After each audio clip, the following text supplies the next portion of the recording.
स्वागतम सुस्वागतम। मी मान्यवरांना विनंती करते की त्यांनी व्यासपीठावर स्थानापन्न व्हावं। आपण पुन्हा एकदा जोरदार टाळ्या वाजवूयात आजच्या प्रमुख पाहुण्यांसाठी।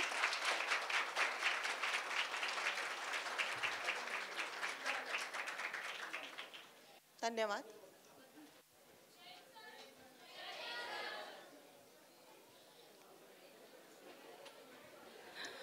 आजच्या कार्यक्रमाचे व्याख्याते अर्थात संशोधक चिकित्सक पद्मश्री डॉक्टर हिम्मतराव बावस्कर, व्यासपीठावर उपस्थित विद्याप्रसारक मंडळाचे अध्यक्ष डॉक्टर विजय बेडेकर सर, उपप्राचार्य आणि डॉक्टर वा ना बेडेकर व्याख्यानमालेचे प्रमुख डॉक्टर महेश पाटील सर, सभागृहात उपस्थित सौ सुमेधा बेडेकर ताई, ग्रंथपाल नारायण बारसे सर, विद्याप्रसारक मंडळाचे सर्व सदस्य, महाविद्यालयाचे सर्व उपप्राचार्य, सर्व विभाग प्रमुख, सर्व प्राध्यापक आणि सर्व विद्यार्थी मित्र, डॉक्टर वा ना बेडेकर व्याख्यानमाला पुष्प 45वे या व्याख्यानमालेत मी मानसी जंगम आपणा सर्वांचं मनापासून स्वागत करते। आज व्यासपीठाला व्याख्याते संशोधक चिकित्सक पद्मश्री डॉक्टर हिम्मतराव बावस्कर लाभले आहेत आणि हे आपलं भाग्यच म्हणायचं। सर्व रसिक प्रेक्षक आपण त्यांना ऐकण्यासाठी उत्सुक आहोतच, पण तत्पूर्वी आपण त्यांना थोडक्यात महाविद्यालयाची ओळख करून देऊयात। कोणतीही संस्था आणि कार्य सहज काही दिवसात उभं राहत नसतं, त्यामागे अनेक ध्येयनिष्ठ आणि कर्तव्यनिष्ठ व्यक्तींचा अनेक वर्षांचा संघर्ष असतो। डॉक्टर वा ना बेडेकर व्याख्यानमालेच्या निमित्ताने आपण अनेक ध्येयनिष्ठ आणि आपापल्या क्षेत्रात एका विशिष्ट उंचीवर काम करत असतानाही सामाजिक बांधिलकी जपणाऱ्या अनेक विद्वान मंडळींना आपण ऐकलं, अनुभवलं। ज्यांच्या नावाने ही व्याख्यानमाला सुरू करण्यात आली ते डॉक्टर वा ना बेडेकर हे देखील एक स्वप्न उराशी बाळगून होते, स्वप्न समाजोन्नतीचं, स्वप्न युवा गौरवाचं। ठाण्यातील मुलांना शिक्षणासाठी बाहेर जावे लागू नये या उदात्त हेतूने त्यांनी विविध शैक्षणिक संस्थांची स्थापना केली। संपूर्ण समाज सुसंस्कृत करणे हे त्यांचं ध्येय होतं आणि त्यासाठी त्यांनी अविरत कार्य केलं। आज हजारो विद्यार्थी दरवर्षी पदवी अभ्यासक्रम पूर्ण करून या महाविद्यालयातून बाहेर पडतात। आता अशा व्यक्तिमत्वाला जर श्रद्धांजली व्हायची तर ती त्यांना साजेशी अशीच असायला हवी आणि म्हणूनच त्यांच्या जन्मशताब्दी वर्षाचं औचित्य साधून आपण स्मृती व्याख्यानमालेची सुरुवात केलेली आहे। या निमित्ताने या महाविद्यालयात विविध मान्यवरांची व्याख्याने झाली, त्यातील डॉक्टर अनिल अवचट, लेखिका माधवी घारपुरे, संपादक गिरीश कुबेर, डॉक्टर दीपक टिळक, सामाजिक कार्यकर्ता निलिमा मिश्रा, डॉक्टर प्रकाश आमटे, डॉक्टर मंदाकिनी आमटे, पद्मश्री सुधारक ओलवे, पद्मश्री राहीबाई पोपेरे, सचिन पिळगावकर, पद्मश्री पद्मजा फेडाणी जोगळेकर आणि अर्थात आत्ताच व्याख्यानमाला सुरू झाली तेव्हापासून पद्मश्री गजानन माने आणि आरती अंकलीकर शास्त्रीय गायिका यांची देखील व्याख्यानं झालेली आहेत। आणि आजचं हे 45वे पुष्प मी व्याख्यानमालेचे प्रमुख डॉक्टर महेश पाटील सर यांना विनंती करते आणि तसंच विजय बेडेकर सरांनाही विनंती करते की त्यांनी प्रमुख पाहुण्यांचं स्वागत करावं।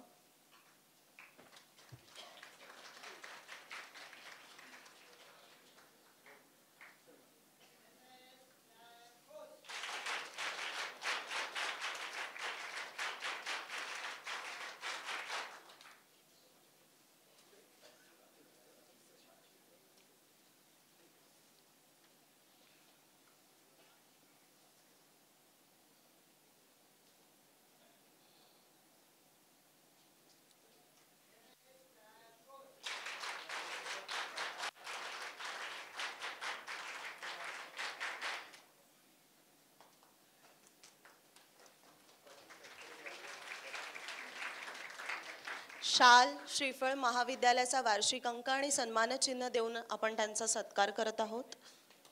धन्यवाद सर। मी व्याख्यानमालेचे प्रमुख डॉक्टर महेश पाटील सर यांना विनंती करते की त्यांनी विजय बेडेकर सरांचं स्वागत करावं।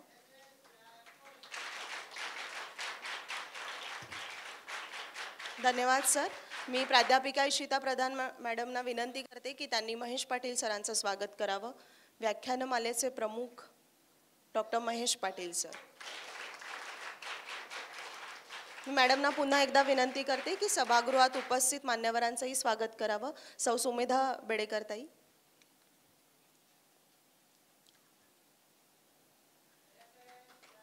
विद्याप्रसारक मंडळाचे सदस्य बेंद्रे सर इथे उपस्थित आहेत, त्यांचं देखील स्वागत करावं।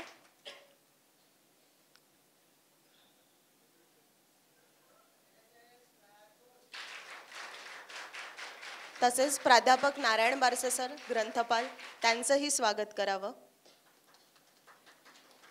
डॉक्टर प्रकाश जंगले सर इथे उपस्थित आहेत, त्यांचंही स्वागत करावं.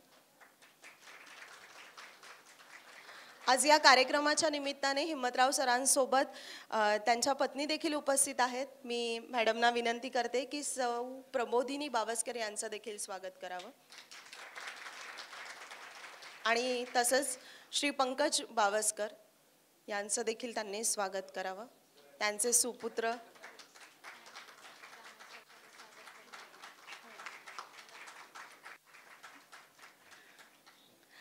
मराठी विभागाचे प्रमुख डॉक्टर संतोष राणे सर आणि आजचे मुलाखतकार त्यांचं देखील स्वागत करावं.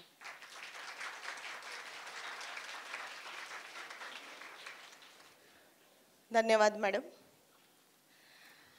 आपण लगेचच सरांशी संवाद साधणार आहोत. तत्पूर्वी मी व्याख्यानमालेचे प्रमुख डॉक्टर महेश पाटील सर यांना विनंती करते की त्यांनी थोडक्यात आपलं मनोगत व्यक्त करावं.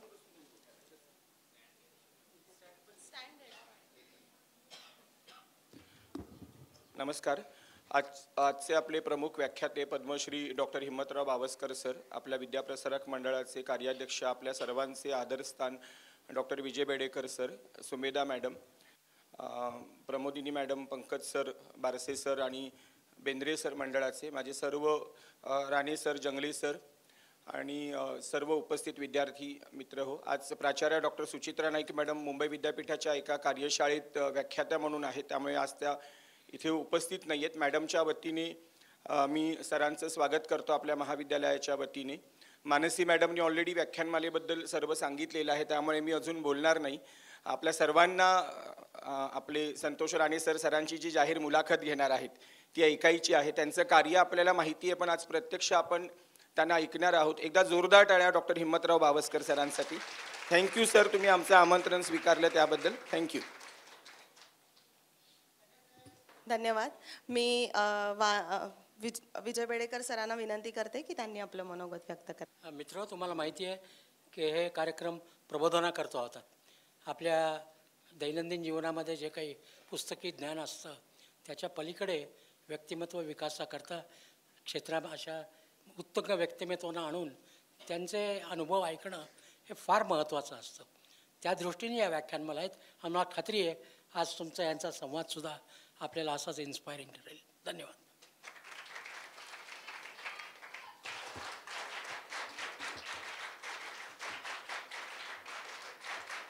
धन्यवाद.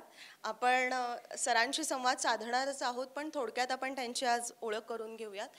असं म्हणतात, असे जगावे दुनियेमध्ये आव्हानाचे लावून उत्तर, नजर रोखुनी नजरेमध्ये आयुष्याला द्यावे उत्तर. आव्हाने आणि संघर्ष ज्या व्यक्तिमत्वाच्या आयुष्यात येतात ना, त्या व्यक्तीला आयुष्याचं गमक अगदी नेमकं कळतं आणि असं व्यक्तिमत्व आज इथे उपस्थित आहेत. अर्थात डॉक्टर हिम्मतराव बावस्कर, संशोधक आणि चिकित्सक. सरांचा जन्म औरंगाबाद जिल्ह्यातील देहेड या गावी झाला, शेतकरी कुटुंबामध्ये, आणि त्यांचं माध्यमिक शिक्षण बुलढाण्याच्या सरकारी हायस्कूलमध्ये झालं. त्यांनी नागपूरच्या शासकीय वैद्यकीय महाविद्यालयातून MBBSची पदवी मिळवली आणि नंतर पुण्याच्या BJ मेडिकल महाविद्यालयातून MD ही पदवीसुद्धा संपादन केली. आणि त्यांच्या जिल्ह्यामधले ते पहिले डॉक्टर होते, पहिले पदवीधर होते. बावस्कर हे, त्यांचा जन्म जरी रायगडमध्ये झाला तरी त्यांची कर्मभूमी ही रायगड जिल्हा आहे. त्यामुळे मिरवाडी, महाड, पोलादपूर, अलिबाग इथे वेगवेगळ्या प्राथमिक आरोग्य केंद्रामध्ये, पुना चेस्ट हॉस्पिटल या हॉस्पिटल्समध्ये वैद्यकीय अधिकारी म्हणून ते काम करतात. त्यांचे वडील फारसे शिकलेले नव्हते, पण तरी देखील त्यांना असं वाटत होतं की आपल्या मुलांनी भरपूर शिकावं अशी त्यांची खूप इच्छा होती आणि म्हणून त्यांना बॅरिस्टर असं म्हटलं जायचं. आणि पुढे जेव्हा हिम्मतरावांनी आत्मचरित्र लिहिलं तेव्हा त्यांच्या पुस्तकाचं नाव सुद्धा बॅरिस्टराचं कार्ट असं पडलं. त्यांना ज्या कारणासाठी ओळखलं जातं ते कारण म्हणजे की त्यांनी विंचू आणि सर्पदंशावरती औषधं शोधली आणि यासाठी त्यांना जगभरामध्ये वाखाणण्यात आलं. आणि त्यानंतर भारतीय सरकारमध्ये पळापळ सुरू झाली की अरे असा कोण व्यक्तिमत्व आहे की ज्यांनी या सगळ्याविषयी औषध शोधलं, आणि मग भारतीय सरकारने त्यांचा सन्मान केला. सरांनी जे औषधं शोधली त्याच्यामुळे कोकणातील रुग्णांची जी संख्या आहे ती 30 ते 40% कमी आली. जवळपास 30,000हून वैद्यकीय अधिकाऱ्यांना त्यांनी विंचू दंशावर उपचार करण्यासाठी प्रशिक्षित केलेला आहे. त्यांच्या या उपचार पद्धतीची दखल अनेक वैद्यकीय नियतकालिकांमध्ये देखील घेतली आहे आणि त्यांच्या या संशोधनावर त्यांना 30हून अधिक पुरस्कार देखील प्राप्त झालेले आहेत. आज सर बुलढाण्यावरून इथे आलेत आणि असंच बोलता बोलता त्यांना असं विचारलं की तुम्ही बुलढाण्यावरून कसे आलात, तर सर नवीन अजून एक संशोधन करत आहेत. कमाल वाटते की एखाद्या व्यक्तीला पद्मश्री पुरस्कार मिळतो, एका अशा उंचीवरती ते पोहोचलेले आहेत, तरी पण त्यांचं कार्य अजूनही सुरू आहे. असं म्हणतात की पाय असावे जमिनीवरती कवेत अंबर घेताना. ज्या व्यक्तिमत्वाने अंबर कवेत घेतलेला आहे पण तरीही त्यांना अजूनही कार्य करायचे आणि ही तळमळ त्यांची पाहून खरंच कमाल वाटते. आणि अशा व्यक्तीशी आपण संवाद साधणार आहोत. मी मुलाखतकार डॉक्टर संतोष राणे सर यांना विनंती करते की त्यांनी सरांशी संवाद साधावा. एखाद्या गोष्टीचा घेतलेला ध्यास आणि त्या अनुषंगाने केलेला अभ्यास समाजाला कायमच वेगळे आयाम देतो, याची प्रचिती देणारं एक व्यक्तिमत्व आपल्यासमोर बसलंय आणि त्यांचं नाव आहे डॉक्टर हिम्मतराव बावस्कर. एकदा जोरदार टाळ्या होऊ द्या.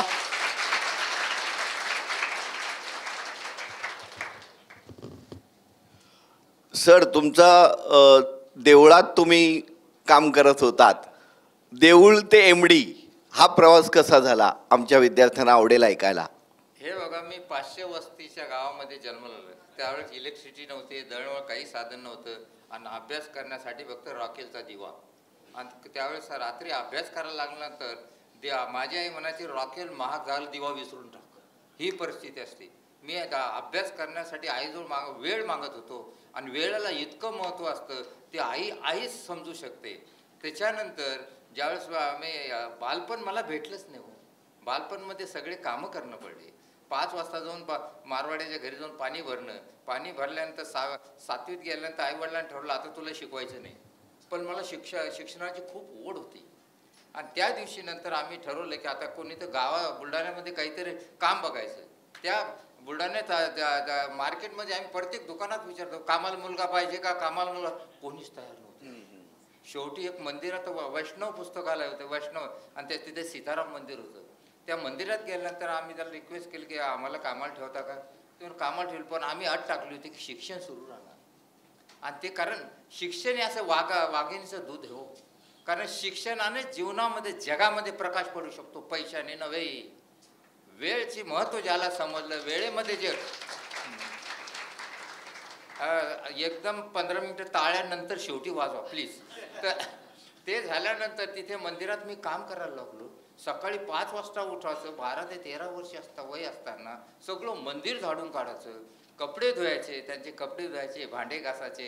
नंतर 8 वाजता दुकान उघडायचं, 8 ते 12 दुकानामध्ये काम करायचं, दुकान उघडायचं. 11:45 मला जेवणाची अपेक्षा होती. आणि ती जेवण सांगण्यासाठी हिम्मत चाल जेवाले हे म्हणण्यासाठी त्यांचा मुलगा विजया नावाची मुलगी यायची. तिचे पावलाच्या चाहूलकडे माझं कान लागलेलं असायचं की मला जेवण कधी भेटतं, मी शाळेत कधी जातो. कारण ते जेवण भेटलं. आणि जेवण असं असायचं की भूक लागल्यानंतर त्या जेवणाचा मनुष्य विचार कर, त्याची चव काय आहे, त्याच्यामध्ये कंटेंट काय आहे. ती शिळी भाकरी तोडल्यानंतर धागे यायचे, फंगस वाढले, पण ती भाकरी मला गोड लागायची. कारण पोटामध्ये आग पडलेली होती. कारण त्यामुळे आग पडलेली अन्नाचं किंमत केव्हा समजते, जेव्हा भूक लागलेला माणूस आहे. हल्ली तर भूक न लागताच भूक नसताना जेवण भेटतो. त्यामुळे अन्नाची किंमत आज भेटत नाही. आणि त्यासाठी ते करत असताना पुस्तकामध्ये कामाच्या इतला रमलो होतो मी की मला येणारा गिऱ्हाईक ते म्हणायचं हा वैष्णव पुस्तकात मुलगाच आहे, इतकं रमलो. आणि मला भीती वाटायची की ज्यावेळेस मला सुट्टी व्हायची, सुट्टी झाल्यानंतर घरी जायची किती आवड असते प्रत्येकाला खेड्यामधून, पण माझी हिंमत नव्हती त्या मालकाने म्हणजे मला घरी जायचं म्हणून. कारण मला वाटत होते मी आता जर बोललो तर परत हा कामाला ठेवेल का नाही, माझं शिक्षण बंद होईल. आणि ते शिकत असताना हे बघा, स्वतःचे कपडे स्वतः धुवायचे, सर्व स्वतः हे करायचं. आणि ती खाकी हाफ पॅन्ट फाटलेली, त्याच्यावर डाग पडलेले, शर्ट बरोबर नाही, त्यामुळे ती आंघोळ लवकर करण्याची हे नव्हती. साबण तर काय, साबण माहीतच नव्हती हो. एकदा तर माझ्या भावाने ते सनलाईट साबण दिली होती कपडे धुवायला, आणि दिवसभर मी त्याचा वास घेत होतो. इतकी परिस्थिती खराब हो, समजलं. आज तर साबण संपूच देत नाही लोक, दुसरे अवेलेबल असते हो. आणि ते करत असताना नंतर मग आम्ही तिथं शाळेत गेल्यानंतर ते प्रार्थनेला जायच्या वेळेस माझे कपडे खराब असायचे. त्यामुळे शिक्षक म्हणत आहे तू प्रार्थना झाल्यानंतर ये, तू प्रार्थनेत उभं राहू नको, तुझे कपडे बरोबर नसतात. म्हणजे स्वातंत्र्य काळात स्वातंत्र्य भेटलं का आज? स्वातंत्र्य केव्हा भेटेल? जेव्हा भारत भ्रष्टाचार मुक्त होईल. भ्रष्टाचार मुक्त केव्हा होईल? जेव्हा भ्रष्टाचार करणारची पत्नी किंवा मुलगा विचारेल तुमचा पगार 10,000 रुपये, तुम्ही 20,000 खर्च करेल कसे केले. ही हिंमत ज्यामध्ये कुटुंबामध्ये बायकोला आणि मुलाचे होईल, त्या दिवशी भ्रष्टाचार बंद होईल, आपला देश स्वातंत्र्य होईल. आणि ते प्रार्थना जात नाही म्हणून मला अगदी वाईट वाटायचं. परंतु त्याच मुलाला आज तुम्ही भाषण द्यायला बोलवलं, त्याच मुलाला पद्मश्री मिळाली, त्याच मुलाला आता उद्या 26 जानेवारीला माझ्या हस्ते Tata institute of social science ध्वजवंदन करण्यासाठी बोलवले. म्हणजे जीवनामध्ये शिक्षण असताना किती फायदा होतो, काय होतं हे आपल्याला समजलं. त्यानंतर काय होतं, मी एका मारवाड्याची जे कामाला असताना कुत्रे होते, कुत्रे भाकरी टाकायला, आणि ते कुत्रे भाकरी टाकायला असताना मला भूक लागलेली असायची. ते गरम भाकरी असायची ज्वारीची, आणि ते पापडा काढे वास यायचा चांगला, आणि भूक लागली असायची. मी चोरून त्या मालकाच्या अर्धा भाकरी कुत्र्याला टाकायचं, 2 घास मी खायचो. म्हणजे मला त्यावेळी वाटलं की कुत्रे सुद्धा माझ्यापेक्षा चांगले हो. आणि उन्हाळ्यामध्ये कामच करायला पाहिजे, कारण याला पुस्तकाला पैसे नाही. त्यावेळेस सेकंड हँड पुस्तक आम्ही घ्यायचो, आणि अगोदर सांगणं पडतं पास झाल्याने मुलाले की तू मला पुस्तकं ठेव, आणि त्याची अर्धी किंमत देणं पडत होती. पैसे फक्त फी 2 आणे होती. त्यावेळेस 2 आणे सुद्धा 5 गाडीच्या चाका एवढे वाटायचे हो आम्हाला. चौकनी 2 आणे होते.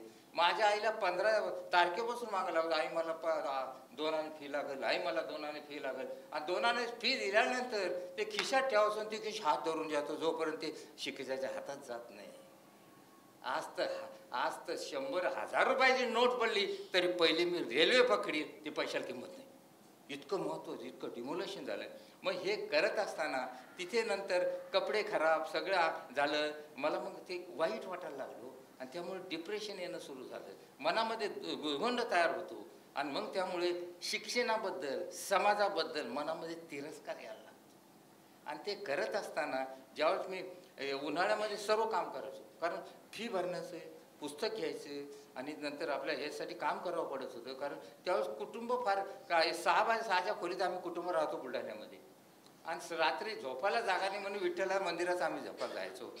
आणि ते हे करत असताना ते सगळं ह्याचं मला गणपती दारिद्र्याचं दर्शन झालं. आणि मग मला दैवशाली समजतो की मला गरिबीत जन्म झाला, आणि गरिबीत जन्म झाल्यामुळे जगाचं दर्शन मला झालं, भारताचं दर्शन मला झालं, शून्यापासून करोडपतीपर्यंत दर्शन झालं. हॉटेलमध्ये काम करते उन्हाळ्यामध्ये, मग काहीच नव्हतं कामाला. शेवटी मी हॉटेलमध्ये वेटर म्हणून झालो. आता हॉटेलमध्ये जाणे सकाळी 6 वाजता जाणं पडत होतं हॉटेलमध्ये. ते पाय खराब व्हायचे, सडायचे पाय, आईला दुःख व्हायचं. पण आई म्हणते याशिवाय इलाज नाही, आता काय करणार हो. कारण शेवटी सगळ्यात महत्त्वाचं जजमेंट आई असतं. आईचं हृदयाचं अजून रसायन समजलं नाही. ते रसायन ज्या दिवशी समजेल त्या दिवशी नोबेल अवॉर्ड भेटेल. आईचं रसायन हे अद्भुत रसायन आहे. आणि मग त्यावेळेस काय झालंय, मी माझ्याकडे काम काय होतं, मुलाला काम हॉटेल बॉयला काय काम असतं, कपाशात द्यायचं, टेबल साफ करायचं. मी आनंदाने करत होतो शेवटी. आणि नंतर 10-11 वाजता मला भूक लागलेली असायची, आणि तो मालक लक्ष ठेवायचा की हा चिवडा खातो कानू, शेव खातो कानू, भजे खातो कानू चोरून. मी तसं करत नव्हतो, कारण इमानदारी आमच्या घराच्या रक्तात मिसळलेली होती. आणि इमानदारी असल्यामुळे शेकडी ते अमर राहते, बेमानी अमर राहत नाही. तिचा पाय वर जातो, इमानदारीचा पाय खोलातच जातो. आणि हे करत असताना नंतर ते कपशी धुताना भूक लागलेली असायची. ते प्लेटमध्ये धुता असताना तिथली उरलेली मिसळ मी खाल्ली. मला वाईट वाटत नाही, कारण ते मिसळ खाल्ल्यामुळे त्यावेळेस आता नंतर मी शोध लावला की ह्या अन्नामध्ये किंवा उरलेल्या अन्नामध्ये, शिळ्या अन्नामध्ये B12 बॅक्टेरिया असतात. त्यामुळे मला B12 डेफिशियन्सी झाली नाही असं मला वाटायला लागलं. आणि त्या बालपणामध्ये असे काही इन्सिडन्स घडले की एका गावात राहताना एका ठिकाणी झोपायला गेलो. तिथे झोपायला बाहेरच झोपत होतो. झोपत असताना तिथे नळ होता, बीळ होतं, त्यातून काही तोंड काढत होतं. ते मी दगड ठेवायचो झोपायचो. त्याच्यानंतर मला भीती वाटायला लागली. ते घर सोडलं. तो क्रेट होता म्हणे, त्याच्या घरा मालकाच्या मुलाला तो चावला आणि तो सिरियस झाला. मला जर रात्री चावला असता तर मी जगला असतो का? नाही. काच ही नीती ना, जसं मला स्केबीज झाला, खरूच झाली, पण हार्टमध्ये डॅमेज, रुमॅटिक फिवर झाला नाही, हृदय चांगलं राहिलं. मला मल्टिपल बॉईल झालं, पण मला नेफ्रायटिस, किडनी फेल्युअर झालं नाही. हे जे संकटातून डिप्रेशनतून निघून राहिलं, हे जे संकटातून दूर कशाला आलं, नीतीकडून माझ्या हातून काही घडायचं होतं म्हणून हे संकट दूर झाले. आणि त्यामुळे हे मी काम करायलाच पाहिजे, हे संशोधन जगायला पाहिजे. समाजाचं देणं मरेपर्यंत होत नाही.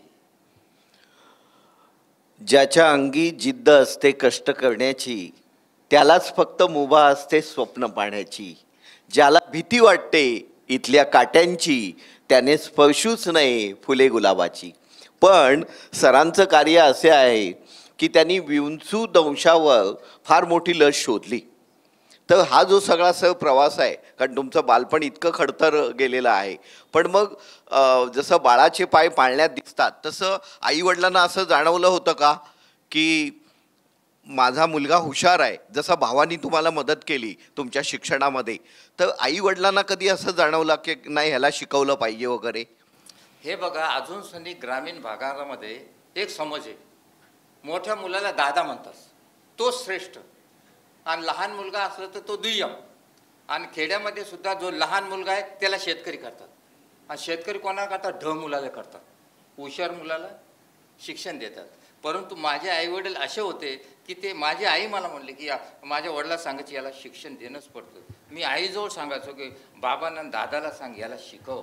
परंतु माझे वडील इतके हुशार होते, इतके भयंकर हुशार, यू वॉज सो ब्रिलियंट. ते कधी शिकले असते तर संशोधनासाठी मला विषय शिल्लक ठेवला नसता. इतके हुशार होते. रात्री आम्ही शेतात उन्हाळ्यामध्ये त्यांच्याबरोबर झोपायला जायचो. शेतामध्ये अंधार पडायचा आणि त्यांच्या हातात टॉर्च असायचा. ते बॅटरी लावायचे, मला सांगायचे, हिम्मत, तुझा उजेड, हा अंधार दूर झाला पाहिजे, तू गेला म्हणजे समाजामध्ये तुझा उजेड पडला पाहिजे. आणि हे असे शिकणारे वडील आमचे होते. त्यामुळे आणि त्यांना जे MBBS होईपर्यंत मलाही आयडिया नव्हते, आमच्या घरच्याला आयडिया नव्हतं आता डॉक्टर व्हायचं म्हणून.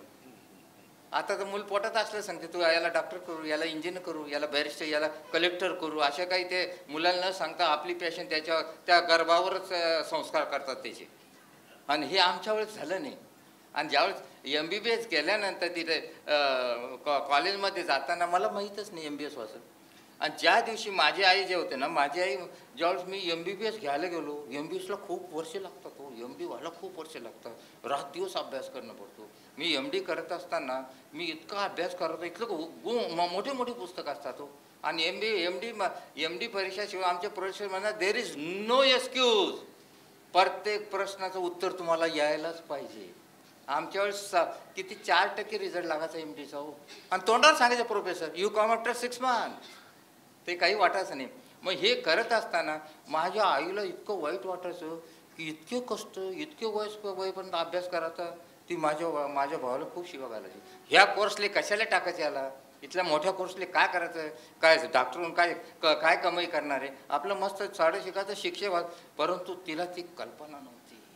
कल्पना नसताना ज्यावेळेस मी MBBSला नागपूरला गेलो, नागपूरहून MBBS झालं. MBBS झाल्यानंतर ज्यावेळेस घरी आल्यानंतर तिला शी बिकम ब्लाइंड, सडन ब्लाइंडनेस आला. ते तंबाखू खायचे, तंबाखूमुळे ते निकोटीन वाढलं, कम्प्लीट शी बिकम ब्लाइंड. मी तिला घेऊन नागपूरला गेलो. आणि नागपूरला गेल्यानंतर ट्रीटमेंट ईश्वरचंद्र होते, प्रोफेसर ऑफ ऑप्थॅल्मॉलॉजी, तिथे माझी ॲडमिट केली. ॲडमिट केल्यानंतर तिला ट्रीटमेंट द्यायला 4थ्या रोजी नजर आली. ती इतकी खुश झाली की खरोखर जीवन सार्थक झालं, तू डॉक्टर झाला. आणि मनुष्याला उद्या पाहायचं नसतं, ज्या काही लोकांनी तुमच्यावर उपकार करायचं ते ह्याच जन्मी फेडायचं मित्र हो, नाही तर उद्या फेडू हे शिक्षण हे यांना मदत, तो टाईम येत नाही, टुमॉरो इज नेव्हर. त्यामुळे हे माझी आई एवढी खुश झाल्यानंतर ज्यावेळेस मी MD झाल्यानंतर माझे वडीलसुद्धा खूप खुश झाले. आणि त्याच्यानंतर बघा आई किती मोठी असते आणि भाऊ शिक्षण केले. ज्यावेळेस मी मेडिकल ऑफिसर म्हणून PSCला जॉईन झाल्यानंतर माझी आई गरिबात जन्मलेली, अगदी गरिबात. तिला कधी नवीन लुगडं भेटलं नाही मित्र. माझ्या बहिणीचे 3 जुने लुगड्याचे 3 थिगडं करून तिचं लुगडं तयार करायची हो. त्यामुळे ती माथा आज माझ्या स्वप्नात आल्यानंतर माझ्या आईने 3 प्रकारचे थिगडं जोडे लुगडं म्हणजे तिरंगी नेसलेली भारत माता मला वाटते. आणि ते वाटत असताना मग MD झाल्यानंतर ती जवळ आमच्याबरोबर आली. बिरवाडीमध्ये आल्यानंतर ती म्हणाली हे दवाखाना सरकारी असतो बरोबर, सरकारी दवाखान्यात तू पैसा घ्यायचा नाही, आम्हाला पैसा नको आहे. कारण त्यावेळेस माझ्या आईला 100 रुपये दिले तरी खूप खुश व्हायची. आताचे आई वडील म्हणतात तू मर्सडी कधी आणशील बाबा, तू बंगला कधी बांधशील बाबा, तू परदेश दौऱ्याला कधी नेशील बाबा. ही आता मुलापेक्षा आई वडिलाला सुप्रमायशी म्हणून सुद्रमायशी द्यायची वेळ आता आली. दिस इज अ फॅक्ट. आणि ते झाल्यानंतर तिथे मग आमची आई सर, बिरवाडी. मग आई वडिलांना अशी लस काही शोधण्याचा विचार आहे का तुमचा?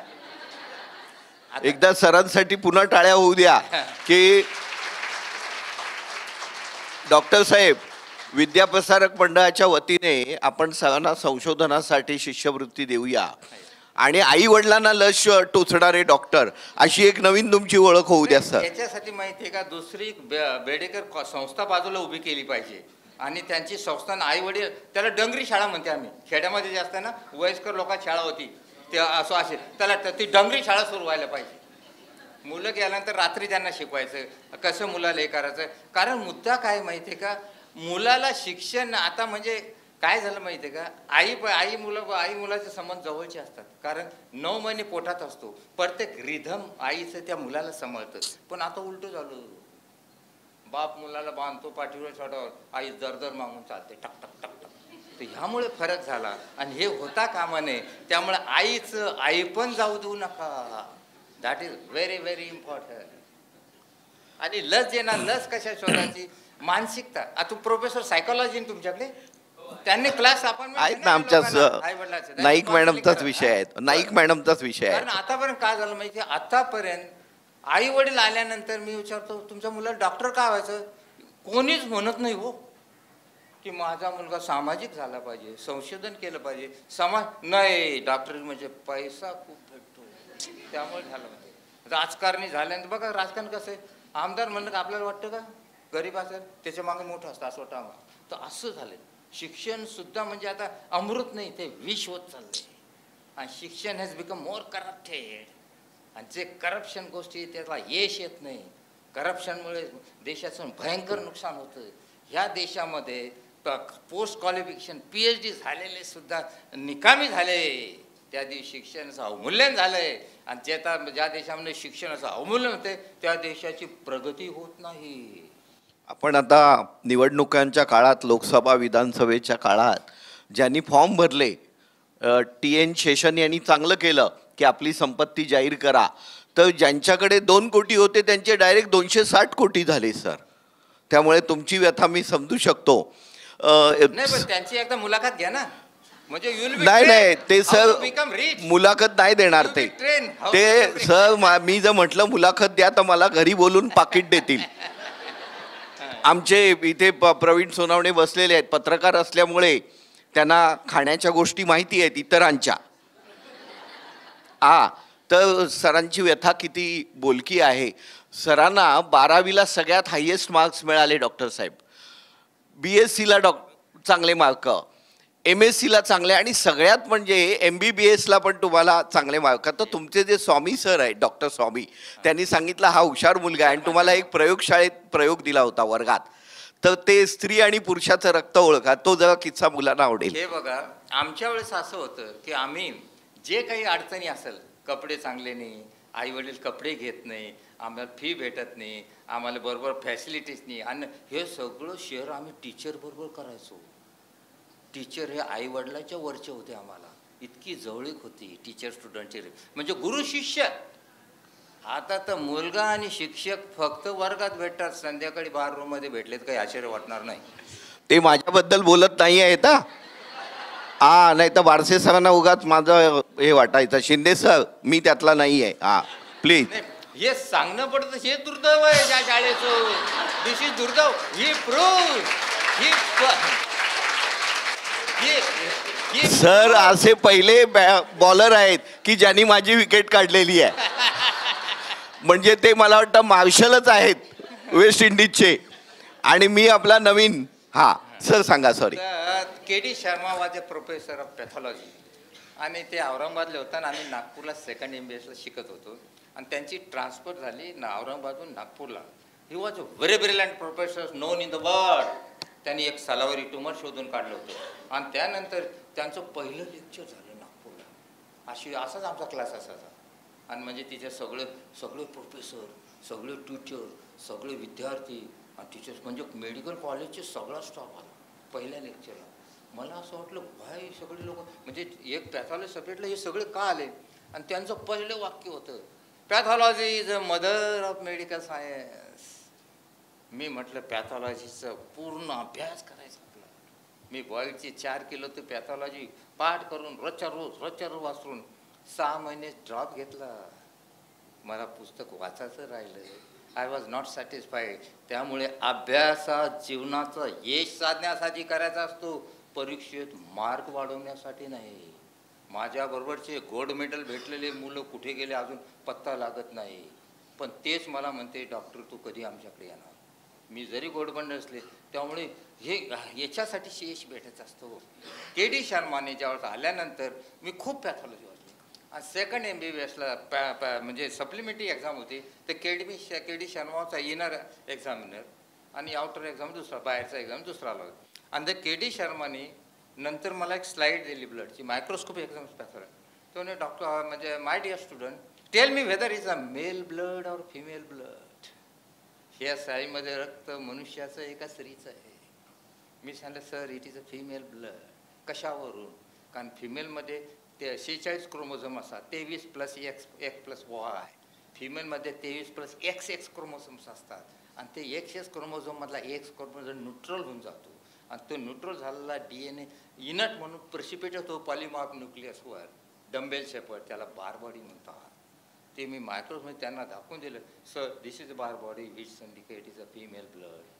माझ्या अंगावर पाठ थोपटली आणि मला 30 पैकी 30 गुण दिले. पुढं बाय बाबा.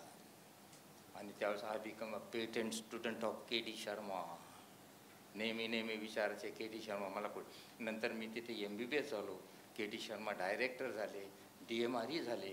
त्याच्यानंतर माझं DMN झाल्यानंतर मी PSC बिरवाडीला गेलो. बिरवाडी गेल्यानंतर विंचूदावशाच्या केसेस तयार केला आणि त्याच्यामध्ये ते पहिलं लेटर लिहिलं लॅन्सेटमध्ये. आणि PSCमध्ये लॅन्सेट लेटर 1978ला पब्लिश झालं. ते लेटर घेऊन मी काय असतं माहिती आहे का, स्टुडंटने टीचरला पहिलं आई वडिलापेक्षा त्याचं यश ते शिक्षकाला सांगता आलं पाहिजे. शिक्षकाकडे आणखी होता पाहिजे. That is a success of a teacher. आज ते काय, ते घरी जाऊन शिक्षक त्याला अभिनंदन करायला जातात. तू पास झाला, तू 1 नंबर झाला, त्यामुळे घरी जाऊन अभिनंदन. दॅट इज सर आम्हाला घरी पण नाही घेत विद्यार्थी. तर ते झाल्यानंतर मी ते लॅन्सेटचं हे घेऊन लेटरची प्रिंट काढून के.डी. शर्मा सकाळी 8 वाजता जे हॉस्पिटलला भेटायला गेलो. ही वॉज डीन ऑफ जे हॉस्पिटल. आज सकाळीच गेल्यानंतर मी बेल वाटली. त्याला म्हटलं कोण आलं. मेरा सर मैं डॉक्टर बावस्कर आया हूँ, बिरवाड़ी से आया हूँ. बरं क्या आहे अंदर से. म्हणून मेरा लेटर लॅन्सेट में आया. ते हाफ पॅन्टवर पळत आले बाहेर. हो, show me the letter of the Lancet. मी 40 वर्ष प्रोफेसर झालो पण माझं नाव लॅन्सेटमध्ये आलं नाही. त्यावेळेस संशोधाची किंमत समजली आणि संशोधाची चटक समजली. आणि तिच्यामध्येच त्या लॅन्सेटच्या लेटरमध्ये मला डॉलर्स, रुपीज, गोल्ड एव्हरीथिंग दिसलं. त्यामुळे संशोधनाचं रिसर्च हे डॉलर, रुपीज, सोन्याच्या वरचं आहे हे त्या दिवशी मला समजलं. आणि त्यामुळे ज्यावेळेस माझं नॉलेज कमी पडत होतं संशोधनाला, कारण post graduate knowledge is totally different. म्हणून मी इच्छा केली की सर मला आता MBBS नॉलेज एवढं जमत नाही बिरवाडी. पण स्वतःच्या गाडीत बसून डायरेक्टर ऑफ हेल्थ सर्व्हिस मला नेलं आणि डायरेक्टर ऑफ हेल्थ सर्व्हिसला सांगितलं की मी माझ्या मुलासाठी येणार नाही तुमच्याकडे, पण I come for this my favourite student because this research focus should be utilise for the nation. हे शब्द मी ऐकलेले. It's my moral duty to serve my nation till my last breath. क्या बात आहे. आमच्या संस्थेचे अध्यक्ष बेडेकर सर नेहमी म्हणतात की अकॅडमिक करन्सी ही तुमच्याकडून कधी कोणी चोरून नेऊ शकत नाही, जे तुम्ही वाक्य वापरलेलं आहे. आणि हे सगळं करत असताना हा जो प्रवासाचा सगळा अनुभव आहे, तुम्ही गावाहून गावी राहायचं नाही असा निर्णय घेतलात एका क्षणी आणि भावाला म्हणालात की मी राहणार नाही आहे गावी, मी दुसरीकडे जाणार आहे किंवा मुंबईत जाणार आहे. हे नेमकं परिवर्तन कसं झालं? नाही काय झालं, मी MBBS नागपूरहून झाल्यानंतर माझा भाऊ त्यावेळी BSc कंप्लीट झाला आणि he was working in Khopoli agriculture सुपरन होता. मग ज्यावेळेस MBBS मला सगळ्यात जास्त मार्क होते तिथे पण नागपूरचं वातावरण झालं मला सूट झालं नाही, मला अडचण यायला भयंकर. त्या पुस्तकात लिहिलं आहे मी. त्याच्यानंतर आणि माझ्या भावना बॉम्बेमध्ये रिपीट व्हिजिट देऊन हे समजलं होतं, Bombay is with the world, rest of thing is with the India. त्यामुळे बॉम्बे हे अमेरिका किंवा बाकीच्या देशाबरोबर चालतं हो. त्यामुळे बॉम्बे जे घडतं ते जगात, जे घडतं ते भारतात घेतं. पहिलं बॉम्बेत घडणार, याच्या विषयी पैसा पण बॉम्बे झाला. जे काही जगामध्ये रोग पहिले बॉम्बेत येतात. जे काही भ्रष्टाचार होतो तो पहिलं बॉम्बेत होतो, नंतर प्रसार खाली होतो. त्यामुळे हे जे सर म्हणूनच ती मुंबई काबीज करायची आहे का? त्यामुळे मी बॉम्बेत यायचा, मग अराउंड बॉम्बे म्हणून PSC बिरवाडीला तिथे माझ्या दिलं. आणि महत्त्वाचं काय, रिसर्च घरी जन्माला येतं. संशोधन करण्यासाठी कुटुंबाची, माझा मुलगा विशेष यांची साथ पाहिजे पूर्ण, तर रिसर्च होतं. कारण मूलभूत संशोधन करणार मेंदू लागतो, मेंदू टेन्शन फ्री लागतो, तो फ्री पाहिजे, तो शुड नॉट बी प्रियाकुपाई. कुटुंब किंवा बायकोना थोडी जर चाबी फिरवली तर दिवस वाया जातो. बाहेरच्या बाईना काही बोललं तर तो मोमेंट वाया जातो, पण बायकोनं चाबी फिरली तो दिवस वाया जातो. त्यामुळे हे संशोधन करण्यासाठी ज्यावेळेस आम्ही PSCला गेल्यानंतर माझा भाऊ मला म्हटला की जॉईन झाल्यानंतर मी तुला MBBS केलं आहे, मी शिकवलं आहे, माझी अपेक्षा तू पैसे कमव ही नाही.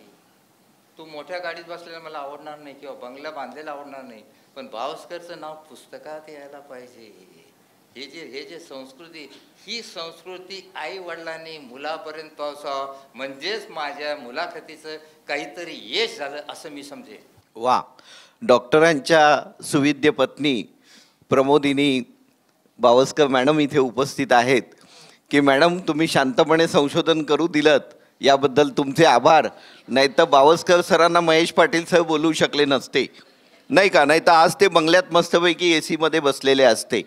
पण ज्याच्या सगळ्या प्रयत्नामुळे वेगवेगळ्या म्हणजे जगालाच तुम्ही एक संशोधन देऊन टाकलं, बरोबर आहे. तर मग महाडमध्ये तुमचा प्रवास, महाडमध्ये तुम्ही स्थायिक झालात, तर तिथे ज्या केसेस यायला लागल्या, विंचू दंश झालेला. आता विंचू चावला गाणं ऐकायला बरं वाटतं, पण जेव्हा तो चावतो तेव्हा काय होत असेल ते डॉक्टरांनी स्वतः डोळ्यांनी अनुभवलंय. आणि मरण समोर दिसतंय, मृत्यू समोर दिसतंय. मग अशा वेळी तुम्हाला त्या संशोधनाकडे कसे, म्हणजे काय केलं असं तुम्ही? हे का बिरवाडी जॉईन झाल्यानंतर तिथे मला एक आपल्या शिपायाची रूम दिली होती. मी नेहमी सप्रामध्ये झोपडीमध्ये शेणाने सारवल्या घरात राहायचो. आणि ती फरशी वगैरे लादी पण मला एकदम चांगलं वाटलं. क्लास 4ची रूम मला भेटली का, अरे वा, very good, I was very satisfied. नंतर बघा तिथे PSCला गेल्यानंतर प्रॅक्टिस करायची नाही. माझ्याकडून संशोधन का घेतलं, आय वॉज नॉन करप्ट. तिथे कोणाकडून पैसे घ्यायचे, सगळं विनामूल्य द्यायचं, 8 वाजता ड्युटी जायचं, रात दिवस शनिवारी रविवारी duty. There is no weekend in a researcher, there is no weekend for the good person. Those who want weekend they are only doing service for the earning of the payment. ज्यांना फक्त पगार पाहिजे त्यांनाच weekend हवा. ज्याला काम करायचं, ज्याला सामाजिक काम करायचं त्याला वीकेंड नसतो मित्र हो. आणि तिथे गेल्यानंतर सकाळीच मी त्या याच्यात गेलो की सगळे पेशंट प्रायव्हेट डॉक्टरकडे, तिथे मेडिकल ऑफिसकडे. माझ्याकडे कोणीच येत नव्हतं. मी 8 वाजता जायचं, वाट जाऊन बघितल्यानंतर त्या वाटाची एकच खाट, गादी खराब झालेली, डाग पडलेले, चादर खराब, बाकी पेशंट खाली झोपलेले. असं कसं होईल? आम्हाला तर कॉट आहे, गादी आहे, डॉक्टर. जेव्हा पेशंट दैव होते, पेशंटच्या भरतो मी पगार, त्याला काहीच नाही. नंतर मी तिथल्या लोकांना विचारलं, हे गाद्या सर, हे गाद्या म्हणजे डॉक्टरच्या घरात आहे.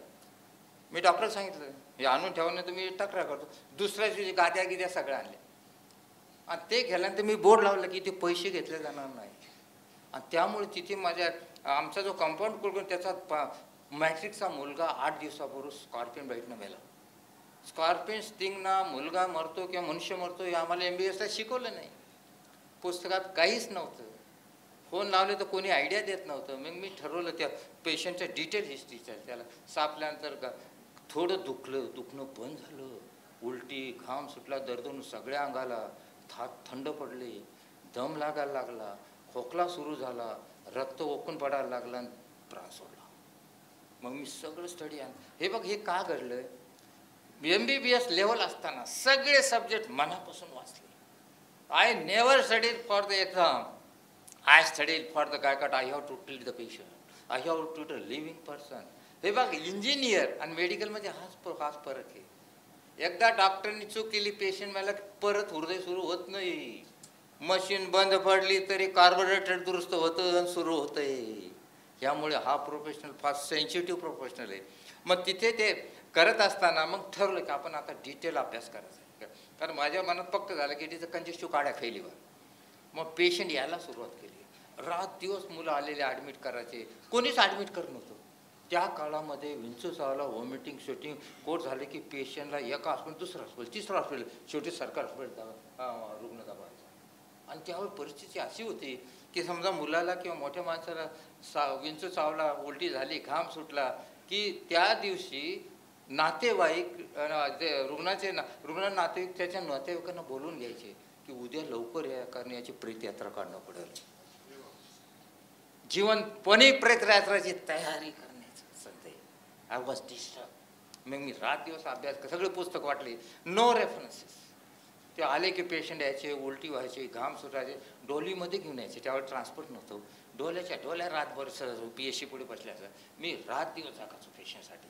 आणि नंतर जे शिकवलं, हार्ट फेल्यूरची ट्रीटमेंट मला शिकवली होती, लॅसिक, लॅनॉक्सिन, अमॉनोफायलिन, ऑक्सिजन, सलाईन, हे सगळं लावायचं. स्टेरॉइड. पेशंटचा पल्मोनरी इडिमा कमी व्हायचा, दम लागायचा, पण तो हृदयाचे ठोके परशीर राहते आणि शेवटी हार्ट फेल होऊन ते मरायचे. This is refractory heart resistant heart failure. मी सगळ्यांना लिहायचो, सायक्लोस्टाईल करायचो, सायक्लोस करून त्या गावामध्ये वाटायला जायचो, डॉक्टर लोकांना व्हायला जायचो. इतकं खराबी होती बघा. मी पेशंटची सायक्लोस्टाईल करायची, टोटल केस रिपोर्ट.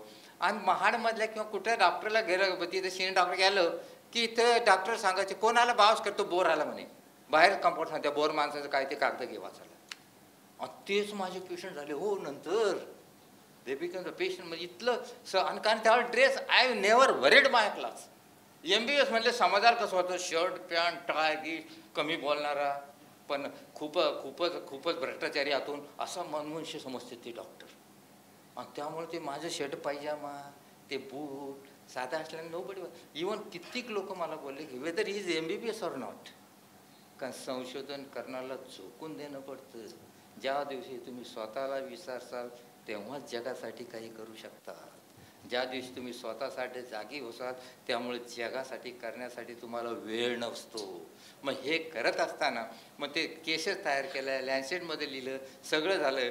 रिफ्रेश एक दिवस काय झालं, 8 महिन्याचं मूल आणि आई रात्री 12 वाजता ॲडमिट झाले.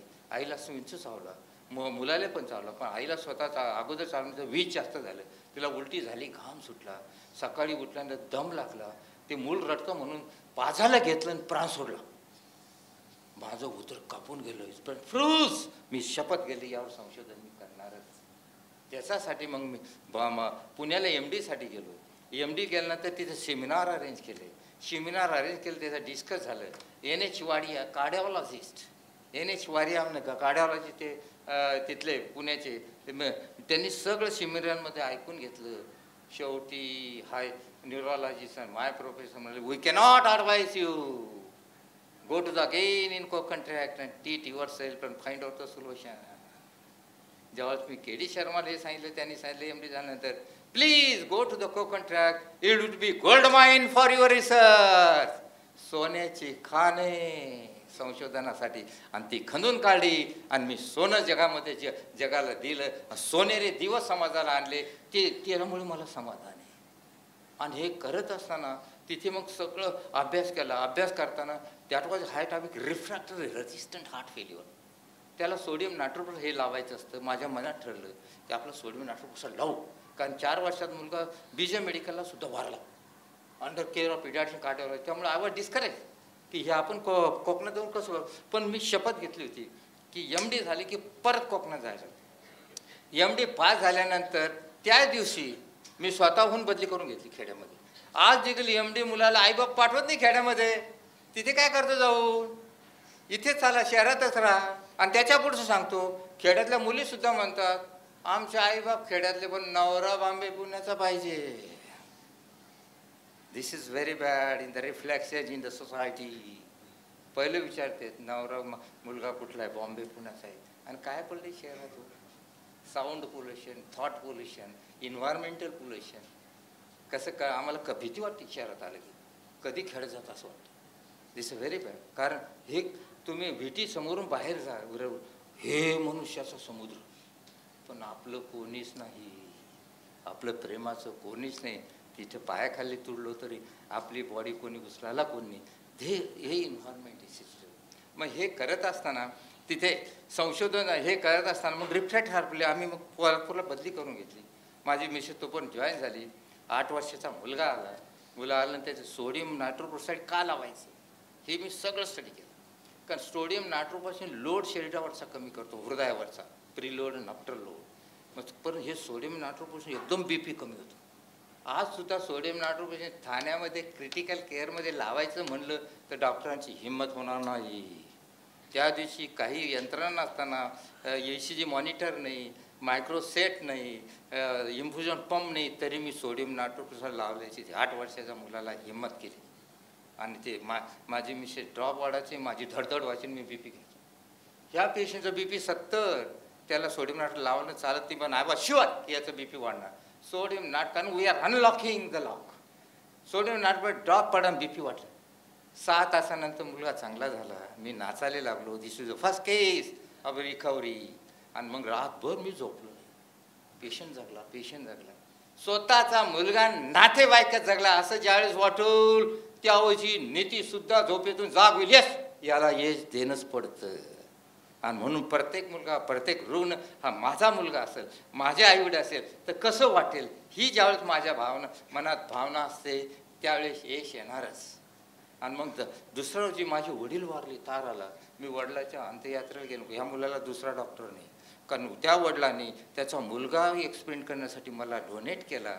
तो वडिलाचा बाप कसे उपकार किती झाले. मी वडिलाच्या अंत्ययात्रेला गेलो नाही, परंतु याला ट्रीट करत गेलो.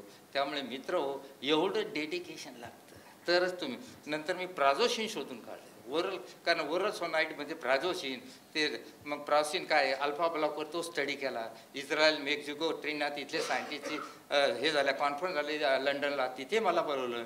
आणि तिथे बघा ज्यावेळेस प्राझोसिन शोधून काढलं मी. प्राझोसिन शोधल्यानंतर मॉर्टॅलिटी 40 ते 0वर आली. आणि प्राझोसिन सगळ्या खड्यात मेडिकल ऑफिसर द्यायला लागले oral treatment. That was my success. ज्यावेळेस लंडनमध्ये ज्यावेळेस कॉन्फरन्स भरली, MJ Guran from Israel, Soroka medical centre आहे तिथे बीरसेवामध्ये, तिथे तो 35 इस्रायलमध्ये येलो स्कॉर्पियन आहे. They are more dangerous. त्याचं पत्र मला आलं होतं की our soldiers are more killed by the scorpion than in the war. Yellow scorpion. मग त्याच्यावर माझं प्राझोसिनचं गेल्यानंतर जेव्हा स्टार्टेड टिजन प्राझोसिन आणि maximum mortality was reduce. Brazil, Trinidad, Mexico, Saudi Arabia या सगळ्यामध्ये डेथ रेट कमी आला. आणि प्राझोसिनवर आर्टिकल त्यांनी लिहिलं, दॅट इज रिअल एक्नॉलेजमेंट. मी करतो म्हणे मी शानाने, दुसऱ्यांनी स्टडी करा. कारण लॅन्सेट काय म्हणतं, when you enter in the लॅन्सेटचं ॲक्सेप्टंट रेट इज 4%. 100 पेपर गेल्यानंतर 4% ॲक्सेप्ट होतं. Is impact factor is more than 200. लॅन्सेटचा एडिटर इन्फॉर्मेटिव्ह ऑथर सांगतो, तुम्ही केलेलं संशोधन ज्यावेळेला लिहिता ते संशोधन नॉन मेडिकल मॅनना, बेडेकर येथील प्रोफेसरना समजलं पाहिजे, तरच तर लॅन्सेटला समजेल आणि तरच पब्लिश होईल. That is a Lancet. आणि हे करत असताना तिथे मग कुठपर्यंत आलो आपण? हां येस. यशाचा जो प्रवास आहे सगळा, तर तुमचे जे शोधनिबंध सगळे तिथे प्रकाशित झाले. पण सर तुम्हाला महाराष्ट्रात काय अनुभव आला? तुम्ही एका वर्तमानपत्राच्या कार्यालयात सर गेले होते. संशोधन मी सगळे पेपर तयार केले, केस पेपर 51 केसेसच्या. त्याच्यावर पेपर लिहिला. पेपर लिहिल्यानंतर तो इंडियन जर्नलला पाठवला. आता कोणालाही वाटेल का इथे सुद्धा विंचूदंशाला म्हणजे पेन होत नाही. ह्या विंचूदंशाच्या रुग्णांना पेन होत नव्हता, कारण व्हासो कॉन्स्ट्रिक्शन, पेंड कंडक्शन फायबरच डॅमेज होते, त्यामुळे पेन, सडन उलटी, sweating, cold extremity, tachycardia, hypotension, anoxygen, pulmonary demand death. आता हे होत असताना मग हे सगळं होत असताना तो पेपर पाठवला, इंडियन जर्नलमध्ये गेला. इंडियन जर्नलमध्ये पेपर गेल्यानंतर इंडियन ऑथरना तो स्टडी केला. एडिटरना स्टडी करा, एडिटरने आणि रिव्ह्यूने. तर रिव्ह्यू म्हणजे it is impossible to have no local pain to this corporating. Home meeting shooting कधी होतच नाही, त्या रेफरीला माहीतच नव्हतं. तुमच्या भाषा बरोबर नाही, तुमच्या टेबल बरोबर नाही, तुमची लँग्वेज बरोबर नाही. आता सुद्धा कुठे माझी लँग्वेज सुधारली हो, तरी तुम्ही ऐकता शांतपणे. तर ती खेड्यातल्या मुलाच कशा एक्सपर्ट, पेपर वापस पाठवला, वापस पाठवल्यानंतर same paper I sent to the land side. आयन मंडोवास एडिटर 7 दिवसात मला ईमेल आली की dear doctor Bawas, you have sent is a very important documentation, I would like to publish it provided give the permission to correct your English. परदेशातले लोक आत्मा ओळखतात, आपले लोक फक्त हाडन मासाचा स्टडी करतात, आत्मा विसरून जातात. त्यामुळे त्यावेळेस पब्लिश झालं आणि त्यावेळेस लोकांना समजलं की हे संशोधन काय असतं आणि संशोधन कशासाठी करतो मनुष्य, यांना समाजात सॅटिस्फॅक्शन भेटतो. मी संध्याकाळी पेशंट आलो, क्रेट बाईटचा असतो, त्याला डोळे उघडता येत नाही, झापड पडते, बेशुद्ध पडतो आणि ट्रीटमेंट द्यायला सकाळी जागी होतो, तो बोलायला लागतो. त्याच्यामध्येच मला देव दिसतो. हो, मी ह्याच जन्मी देव बघितला आहे आणि हे देव बघण्यासाठी सर, सरांना जसं जगभरातून त्यांचं कौतुक झालं तसं राष्ट्रपतींनी त्यांचं एका फोटोसाठी सर तुमचं कौतुक केलं की डॉक्टरांच्या पाया पडणारे अनेक असतात, तुम्ही माझा जीव वाचवलात, पण हे डॉक्टर असे आहेत की जे पेशंटच्या पाया पडले. एक फोटो गाजलाय तुमचा, टाइम्स ऑफ इंडियाला आला होता. काय सर नेमकं ते जो पहिला हे बघा, आता ते लंडनचं सांगायचं राहिलं तुम्हाला की ते मीटिंग भरली आमची लंडनमध्ये बीरशिवा याच्यावर रिगार्डिंग स्कॉर्पियन बाई. आणि त्या मीटिंगमध्ये Israel, Mexico, Trinidad, London, America सगळे सायंटिस्ट आले आणि मी बसलो. तर त्या इस्रायलचा scientist was knowing Bawaskar, he says this is a brave clinician from my India. आणि हे म्हटल्यानंतर मला हृदय भरून आलं की I am representing to India.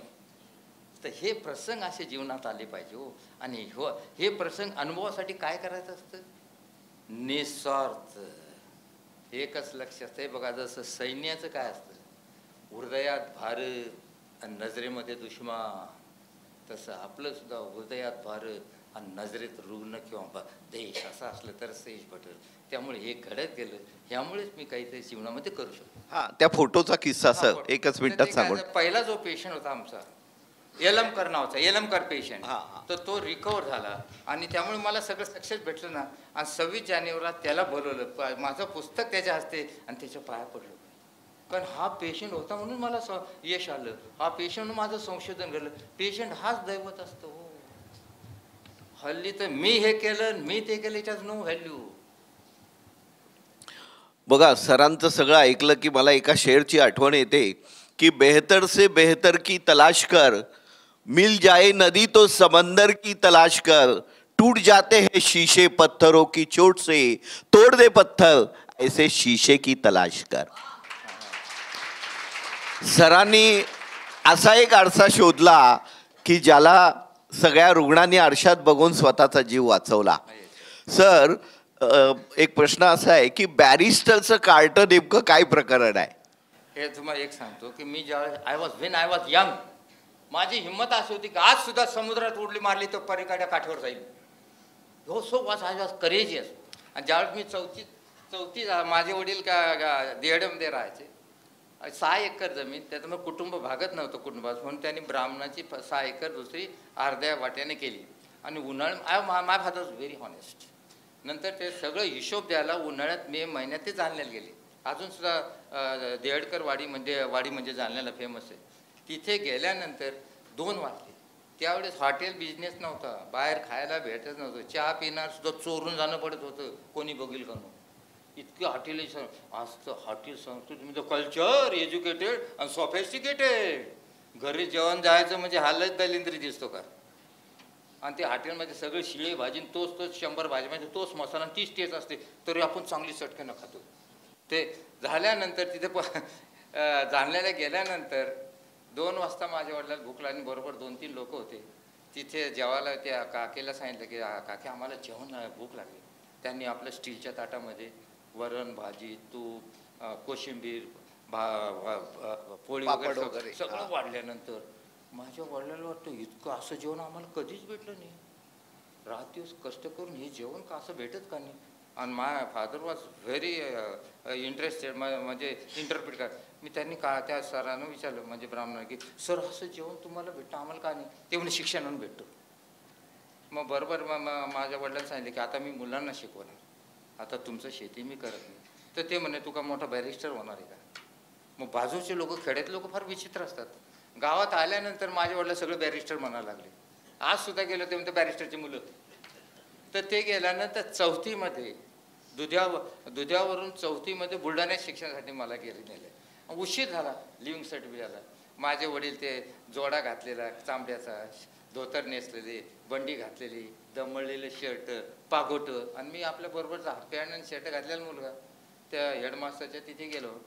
तिथे आपले हे बघा, गरिबीला nobody accept the poverty, nobody respect the poverty. ज्या दिवशी गरिबीला रिस्पेक्ट भेटेल, टॉप मोस्ट पोझिशन, त्या दिवशी सुजलाम सुफलाम भारत होणार. They should come, we shall search out the person of poverty. हा देश आहे, ही वेळ भारतावर यावं, ही माझी आत्म इच्छा आहे. हो, this should happen. We should not find the poor people. Who is poor? ज्याला काही हात नाही, जो ब्लाइंड आहे, जो इलिटरेट आहे, दॅट इज पुअर. आज ते कोणी ते का नाही, हे आपण विसरून जाऊन राहिलो. आपण जर सगळं हात पाय टोन सगळं चांगलं दिलं, we are richest of riches. एक करोड रुपये देतून एक डोळा काढून दे, तयार होतील का? So rich our body. तर तिथं बुलढाण्याला गेल्यानंतर चौथीमध्ये मग ते माझे वडील, आम्ही उभे तिथं, हेडमास्तर आले. हेडमास्तर ते मळकटको घातलेला, हो, ती टोपी घातलेली, आला बाहेर. आल्यानंतर माझे वडील म्हणजे काय तुमचं? म्हणजे ह्या मुलाला कामाला शाळेत टाकत आहे. त्याला खेड्यातून कोणी आलं, याला काय समजतं काही बोललं तरी? त्याने क्लर्कले बोललं, कारकुनाला म्हणे या कार्ट्याचं नाव शाळेत टाक. माझ्या वडिलांना एवढं दुःख झालं. अरे, राजीव गांधी राहुल गांधीचे जे नातं आहे तेच साडोबाचं माझं नातं आहे ना. The love remains same, it is not differ from person to person, of parent to parent. मग माझ्यावर खूप दुःख झालं, पण गरीब बोलू शकत नाही. गरिबाची वाचा, गरिबीची वाचा हे मूक झालेली असते. त्यामुळे माझे वडील तसेच राहिले. त्यानंतर ज्या दिवशी मी MD झालो पुण्यामध्ये, आणि माझ्या वडिलांना सांगालो घरी गेल्यानंतर, बाबा मी MD झालो. माझे वडील बोलले, त्या मास्तरांनी तुला कार्ट म्हटलं होतं, पुस्तकाचं नाव आहे बॅरिस्टरचं कार्ट. क्या वा, सरांचं बॅरिस्टरचं कार्ट नावाचं पुस्तक खूप गाजलेलं आहे, ज्याची 30वी आवृत्ती आता आलेली आहे.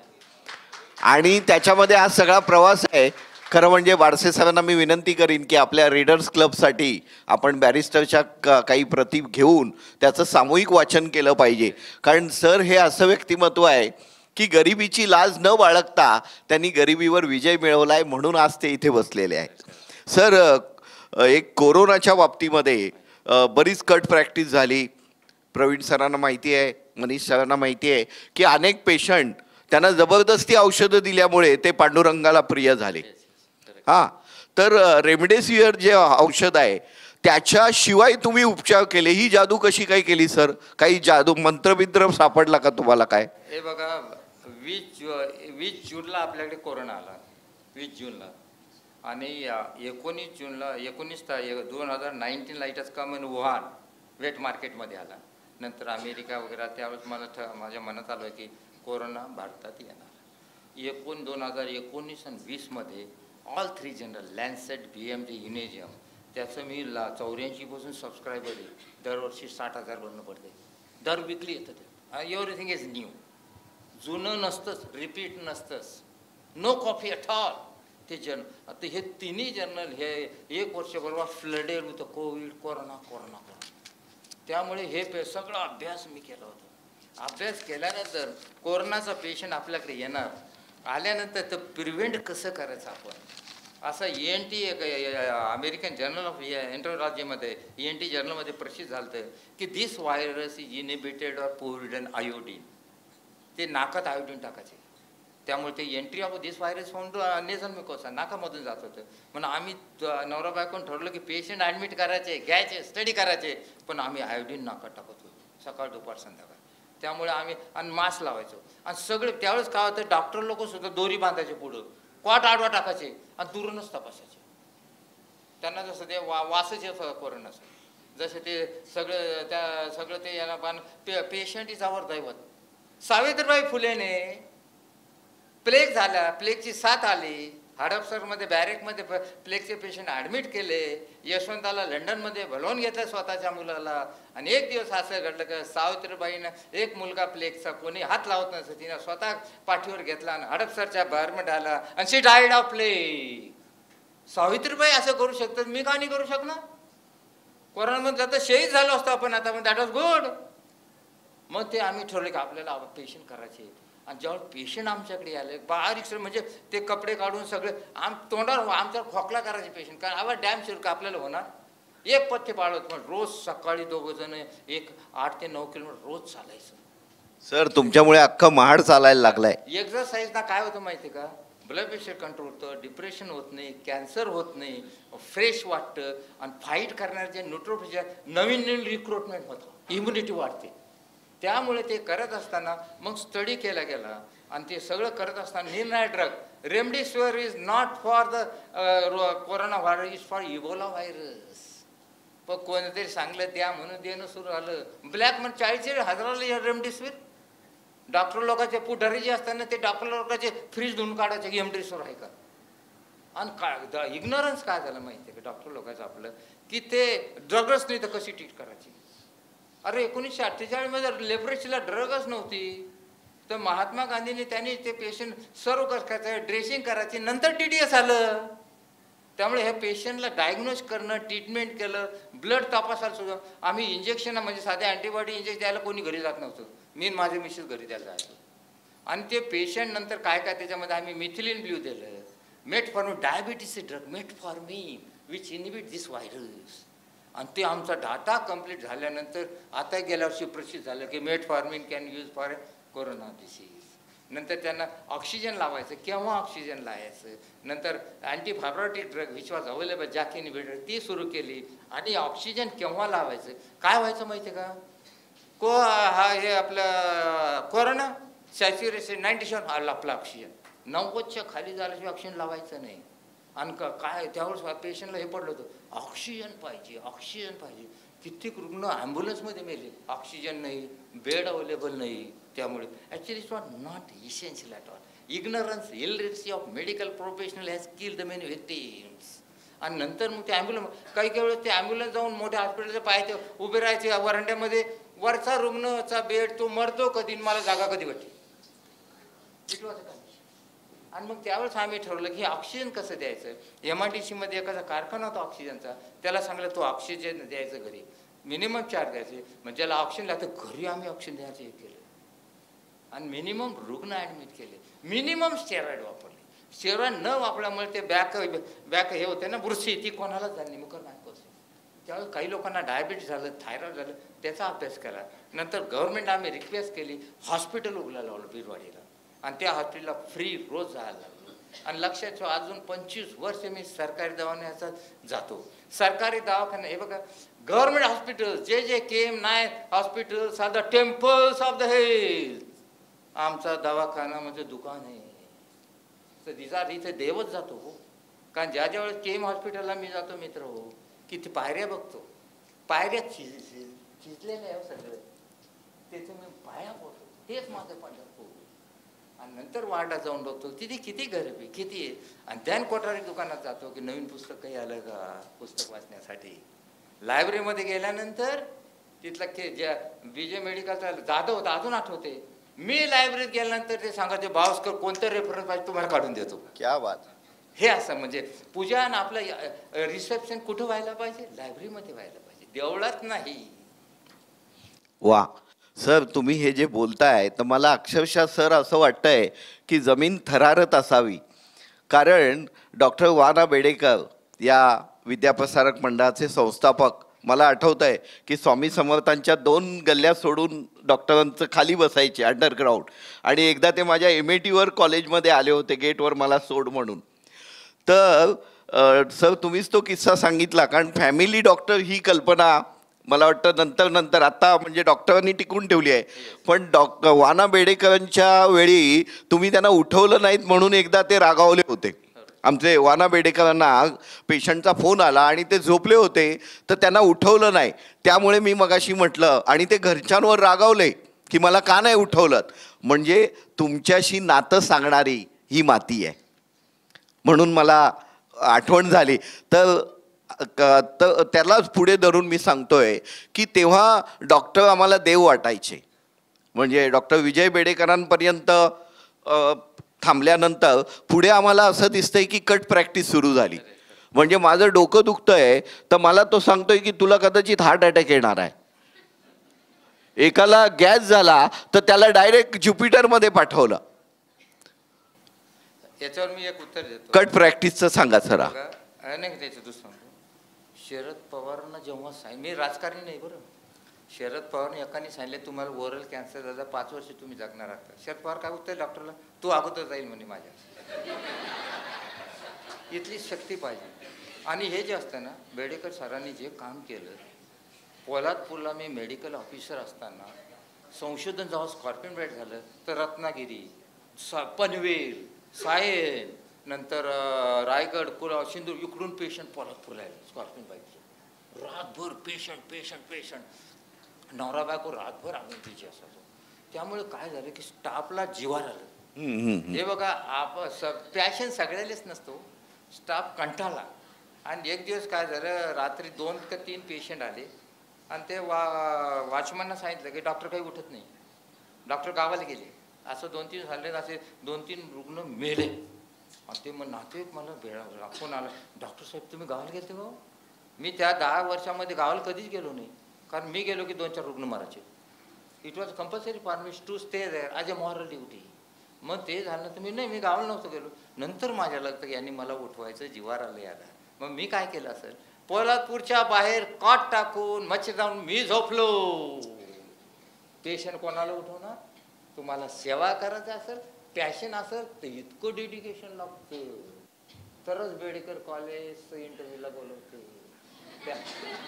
त्यामुळे बेडेकर साहेबांना एक माझी विनंती, आय एम रिली ग्रेट. हा सर्व परिसर पावल्यानंतर हा वटवृक्ष एवढा वाढत राहू, याचा पारंब्या फैल राहू. फक्त त्या वटवृक्षाने दुसरा वृक्ष तिथे लावण्याचे प्रयत्न करू नये. तिथे कडुलिंबाचं पिपळा झाडू नका, वटवृक्षच राहू द्या. मगाशी मी सर त्यांना तेच सांगितलं, सगळा आपला परिसर दाखवला आणि त्यांना म्हटलं की डॉक्टर एवढे शिस्तीचे आहेत की त्यांनी एकाही राजकारण्याला इथे एंट्री दिलेली नाही, म्हणून आम्ही वाचलेलो आहोत. म्हणजे डॉक्टरांची एवढी शिस्त आहे की त्यांनी अगदी प्राचार्यांना पण सांगितलेलं आहे की मी आलो तरी कार्यक्रम थांबवायचा नाही. सर आठवतंय ना त्या दिवशी? तुमचं वेळा फार महत्त्वाच्या आहेत, लोकांच्याही वेळा ओळखा, स्वतःच्याही वेळेला किंमत द्या. म्हणून आज आम्ही इथे आहोत. सर पुढचं आता कट प्रॅक्टिस शेवटाकडे आलेलो आहोत. विद्यार्थ्यांनी थोडासा संयम राखावा, कारण नंतर त्यांना प्रज्ञा मॅडमतर्फे वडापाव आहे सगळ्यांना. आणि त्याला अर्धी स्पॉन्सरशिप जंगले सरांनी दिली आहे.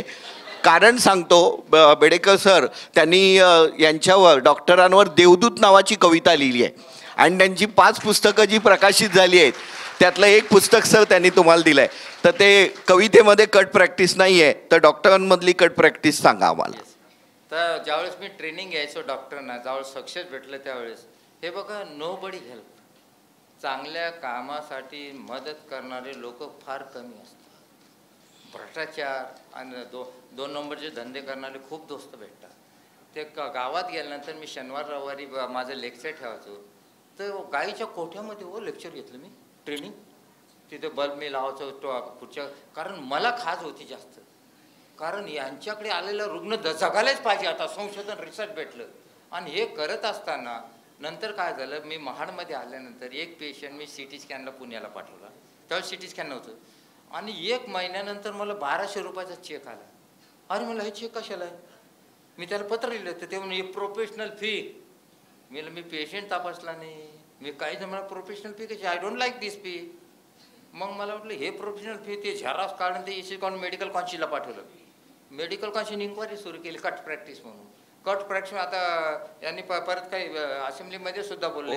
आणि ते कट प्रॅक्टिस म्हणजे बघा, इट इज अ दलाली. कट प्रॅक्टिस म्हणजे दलाली.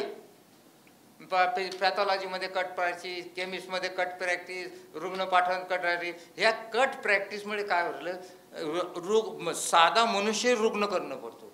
ज्याला रोग नाही तो रोग त्याच्यात टाकणं पडतो. हे आताच सांगितलं तुम्हाला. आणि त्यामुळे कट प्रॅक्टिस भेटते. म्हणजे याला म्हणतात बुद्धिभ्रष्ट होणे. आणि कट प्रॅक्टिस म्हणजे तुमच्या असलेल्या ज्ञानाचा हिस्सा इलिटरेट लोकांना देणं, ते होता कामा नये. आणि हे कमिशन सगळ्यातच येऊ.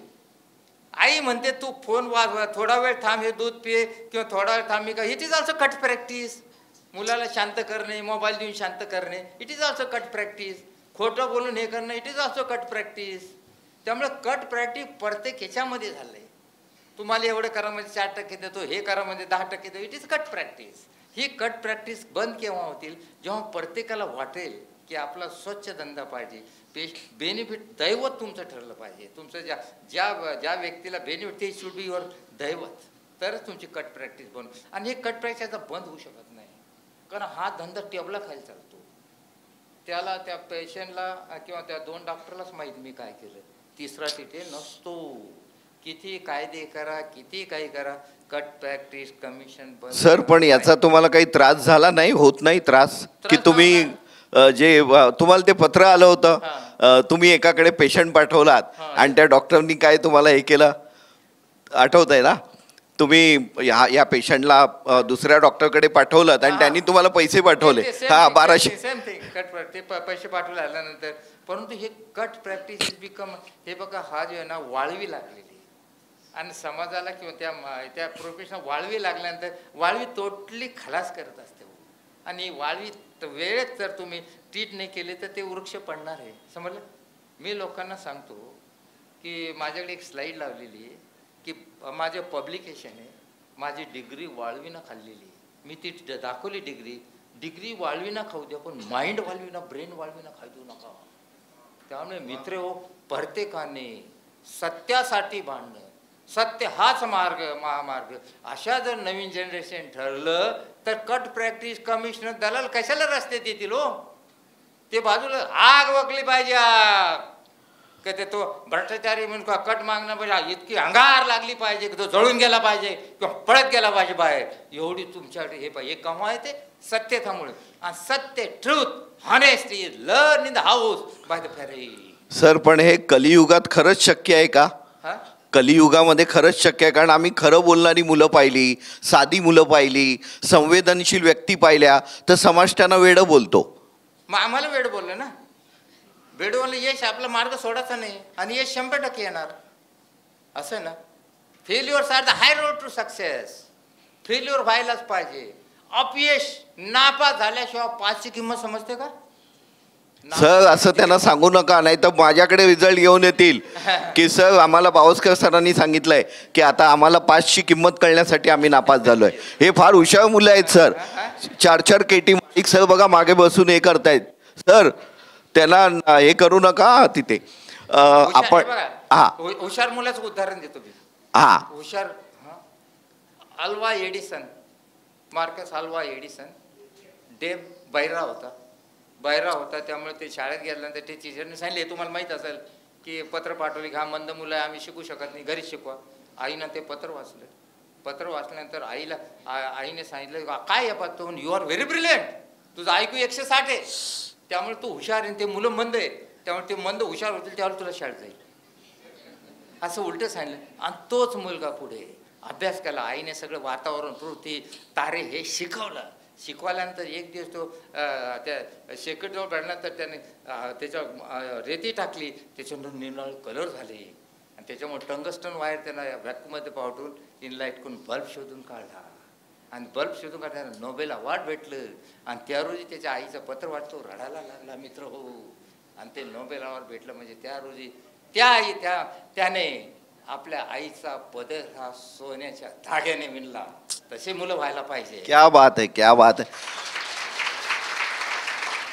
म्हणजे एकीकडे एडिसन जो दिव्यातून आपल्याकडे बघतो आहे आणि संशोधनाचे हजारो दिवे लावणारे डॉक्टर बावस्कर इथे आपल्यात आहेत. हा केवळ योगायोग आहे. सर बिल गेट काय म्हटला की मी नापास झालो, माझे वर्गमित्र इंजिनियर झाले, they are serving and I am the owner. अनेक इंजिनियर माझ्या हाताखाली काम करतायत असं त्यांनी सांगितलं.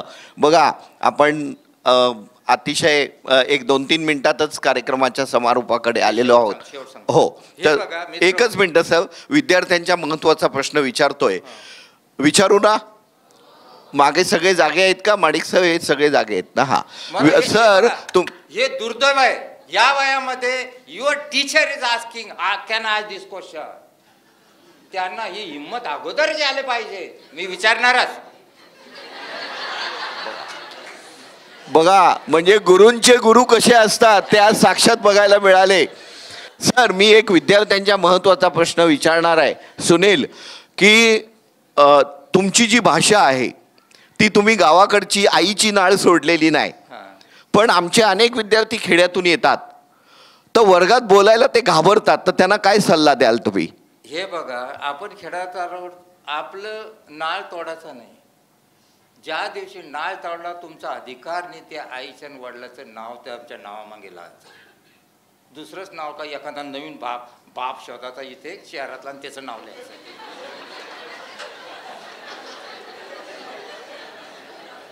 तर आता शेवटी मी सांगतो, लेट अस कन्क्लूड. हे बघा मित्र हो, तुम्ही इतकं काम चांगलं देशासाठी करा, राष्ट्रासाठी करा, जगासाठी करा, की मृत्यूच्या अगोदर तुम्हाला 5 वाक्य सांगता आले पाहिजे, मी ह्या देशासाठी काय केलं. क्या बात आहे, क्या बात. आणि असं जीवन जगायचं, इतकं सत्यतेने, इतकं रिसर्च, इतकी सेवा करायची की मृत्यूलाही भीती वाटली पाहिजे. मृत्यूलाही मृत्यूचं जीवन असे जगावे की मृत्यूलाही दुःख झाले पाहिजे. आणि ते मृत्यू झाल्यानंतर तुमचा देह घेण्यासाठी ह्या भारत मातेने तिरंगा पदर पसरावा अशी प्रत्येकाने अपेक्षा ठेवून जीवन जगावे. वा सर वा.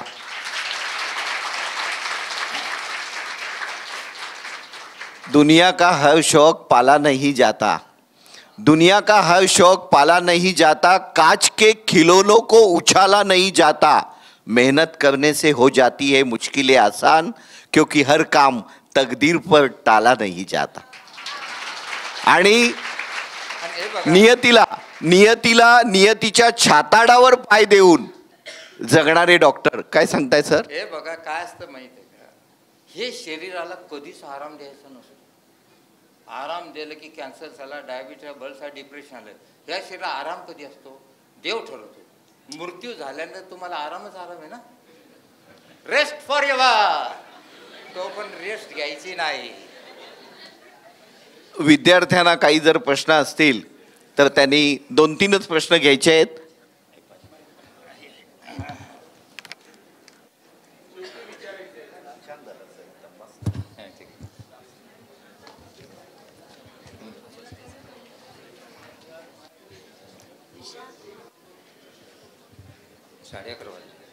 हॅलो सर, नमस्कार. मला एक प्रश्न विचारायचा होता. जसं की तुम्ही आता सांगितलं की तुम्ही कोकणात जाऊन रिसर्च केला, तर तुम्हाला तर माहितीच असेल की कोकणातली जी गावं असतात ती खूप लांब असतात. जसं की एक गाव इथे असेल तर दुसरं गाव 15 किलोमीटर लांब समोर असतं. बोलायचं ऐकू येत नाही. समोर आहे.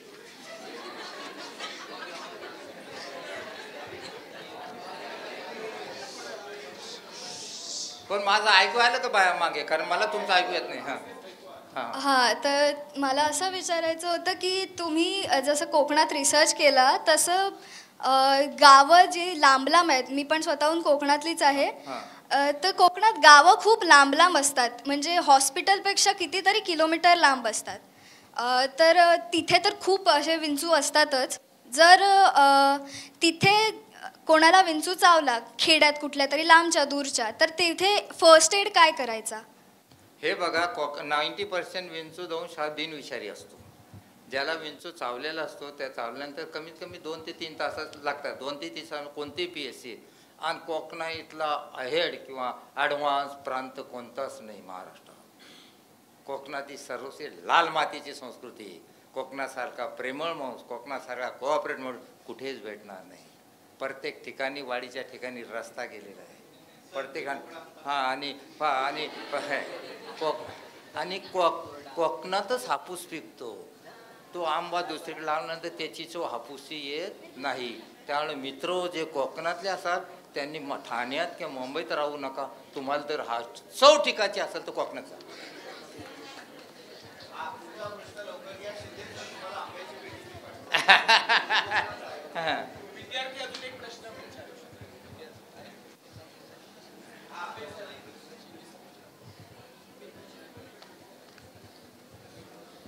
सर, तुमचं पुस्तक फार पूर्वीच वाचलं होतं मी. सुंदर पुस्तक आहे, वाद नाही. आणि तुमचं हे ऐकल्यानंतर मला सिंहासन चित्रपटातलं एक डायलॉग आठवला. त्याच्यात प्रश्नाची उत्तर देताना एक विरोधी पक्षाचे आमदार विचारतात प्रश्न की MBBS FRC झालेले डॉक्टर शहरात आणि 10वी नंतरचे डॉक्टर फक्त गावात, पण तुम्ही तेव्हाही त्या काळात छेद दिलात आणि MBBS MD होऊन तुम्ही ग्रामीण भागात प्रॅक्टिस केलीत, त्यासाठी तुम्हाला सलाम. एक प्रश्न असा आहे की प्रायमरी हेल्थ सेंटर्सची याही काळामध्ये परिस्थिती अतिशय खराब आहे. बऱ्याच वेळेला तिथे औषधं उपलब्ध होत नाहीत प्रायमरी हेल्थ सेंटरमध्ये. तर तुम्ही ह्या प्रकारे जे संशोधन केलं, तर त्याच प्रकारे प्रायमरी हेल्थ सेंटर्स आणि जी जिल्हा रुग्णालय आहेत तिथली परिस्थिती जरा सुधारण्यासाठी तुम्ही सरकार दरबारी काही प्रयत्न कराल का, ज्यामुळे ग्रामीण जनतेला फार मोठा दिलासा मिळेल, असा माझा प्रश्न होता. जीवन एवढं छोटं आहे की एकच संशोधन जीवनात होत असतं, ते मी केलं आता. परंतु प्राथमिक आरोग्य केंद्रामध्ये काय आहे, नंबर 1 की मी गव्हर्नमेंटला सुद्धा लिहिलं आहे, जे सायन्स सिव्हिल हॉस्पिटल ठाणे याचा लक्ष देण्यापेक्षा प्राथमिक आरोग्य केंद्राला लक्ष द्या. 90-80% आर विलेजर्स. तिथे जर तुम्ही त्या पेशंटचं तिथे थांबवलं तर ते इकडे लोड येणार नाही. आणि महत्त्वाचं आहे की कोणताही डॉक्टर तिथे राहायला तयार नाही. रात्री गेल्यानंतर मी रात्री तिथे थांबलो, पण मुद्दा आहे प्राथमिक आरोग्य केंद्र जर चांगलं काम जर केलं तर जगात नाव होऊ शकतं. समाजाला कोण हीच कल्पना अजून डॉक्टरमध्ये नाही किंवा त्या कुटुंबामध्ये नाही. आणि PHC आणि शेवटी काय आहे असं मला कल्पना. आणि मुका येते मुद्दा असं की सर तुम्ही मजोळ हे बोलायलाच नव्हतं पाहिजे. सगळ्यात मोठा माणूस तुमच्या ठाण्यामध्ये हो, त्यांच्याकडे का नाही जात बोलायला. Am I right? हा हो ना. अहो सर, त्यांचे मित्र आहेत ते, मित्र आहेत ते त्यांचे. त्याच्यानंतर एकदा मी सांगितलं, एका पुढाऱ्याला भेटायला गेलो, जोपर्यंत आमदार खासदार मिनिस्टर PHCला जाऊन झोपत नाही रातभर, तो डॉक्टर कसा बोलतो, कधी उठतो, तो कम्प्युटर कसा बोलतो, ते शिपाई कसा बोलतो, तो आया कसा बोलतो रात, तोपर्यंत PHC सुधरत नाही. कारण यांना तिथे झोप येणार नाही. आणि त्यामुळे खेड्याच्या रुग्णाचं, खेड्याच्या माणसाची हाक कोणीच ऐकत नाही. अहो शेतकऱ्याची हाक कोणी ऐकू राहिला? नो पडी. आणि आपण फक्त फायदा घ्यायचा असला की शेतकऱ्याचा, मी शेतकरी आहे, हां त्यावेळेस 10% ॲग्रिकल्चरला वाढवून द्या, असं होतो. त्यामुळे PHC सुधारणं फार महत्त्वाची. मी एकदा सांगलं की government hospitals of the temples of the health, आणि ते व्हायला पाहिजे ही माझी मनापासूनची आहे. रिपीटेडली मी सांगतो, बॅरिस्टर अंतुलेपासून मी हे रिक्वेस्ट करत आहे. हो, Antule has tried his level best. Antule तुम्हाला म्हणाले होते सर की तुमच्या त्यांची हार्ट सर्जरी झाली, ते वाक्य आमच्या मुलांना सांगा sir. Antulay was very brilliant, most brilliant minister I have seen up till now in my life. मी एकदाच त्यांना सांगितलं, सर मी प्राझिन शोधून काढला असंच आहे. कितीक डॉक्टर त्याला व्यायाम सांगायचे की आणि अँटीव्हेनम नाही म्हणे, तुम्हाला समजलं नाही, त्याने ड्रग शोधून काढले, अँटीव्हेनम नाही. This was barrister Antulay. आणि Antulay was given so respect to me. आणि त्यांना समजलं होतं लँडसेट काय असतं, त्यांना सगळं माझा खूप रिस्पेक्ट होता. आणि एकदा मी त्यांना भेटायला घेतो आमच्या कुटुंबासहित मूनलाईटला मरीन ड्राईव्हवर. गेल्यानंतर घरी सगळं काम असं नाश्ता वगैरे सगळं केला आणि खाली उतरत आले हो मला कारपर्यंत पोहोचण्यासाठी. आणि त्यावेळेस ते मला बोलले, बावस्कर मला 2दा बायपास झाली तरी देखील आज तुझ्या संशोधनासाठी हिमालय चढे. असे आकाशा एवढे व्यक्तिमत्व मला लाभलं हो. त्यामुळे माझा अधिकार नाही कोणाला फसवायचा, माझा अधिकार नाही ह्या सेवेपासून दूर राहायचा. बाकी सगळ्यांनी काही केलं, तुम्ही जगाला भारताला फसवलं तरी मला वाईट वाटणार नाही. कारण जगामध्ये आपल्या देशाचंच नाव भारत माता आहे. माता हे आपल्या देशालाच लावले. त्यामुळे मित्र हो, आता 26 जानेवारी जवळ यावर्षी मी रिक्वेस्ट करतो की आता देशामध्ये प्रत्येकाच्या घरात भारत मातेची मूर्ती हे केला पाहिजे हो. आणि जनगणमधून ह्या आरतीपासून आपला दिवस उजाडला पाहिजे, दिवस सुरू पाहिजे, म्हणजे भारत सुजलाम सुफलाम होईल.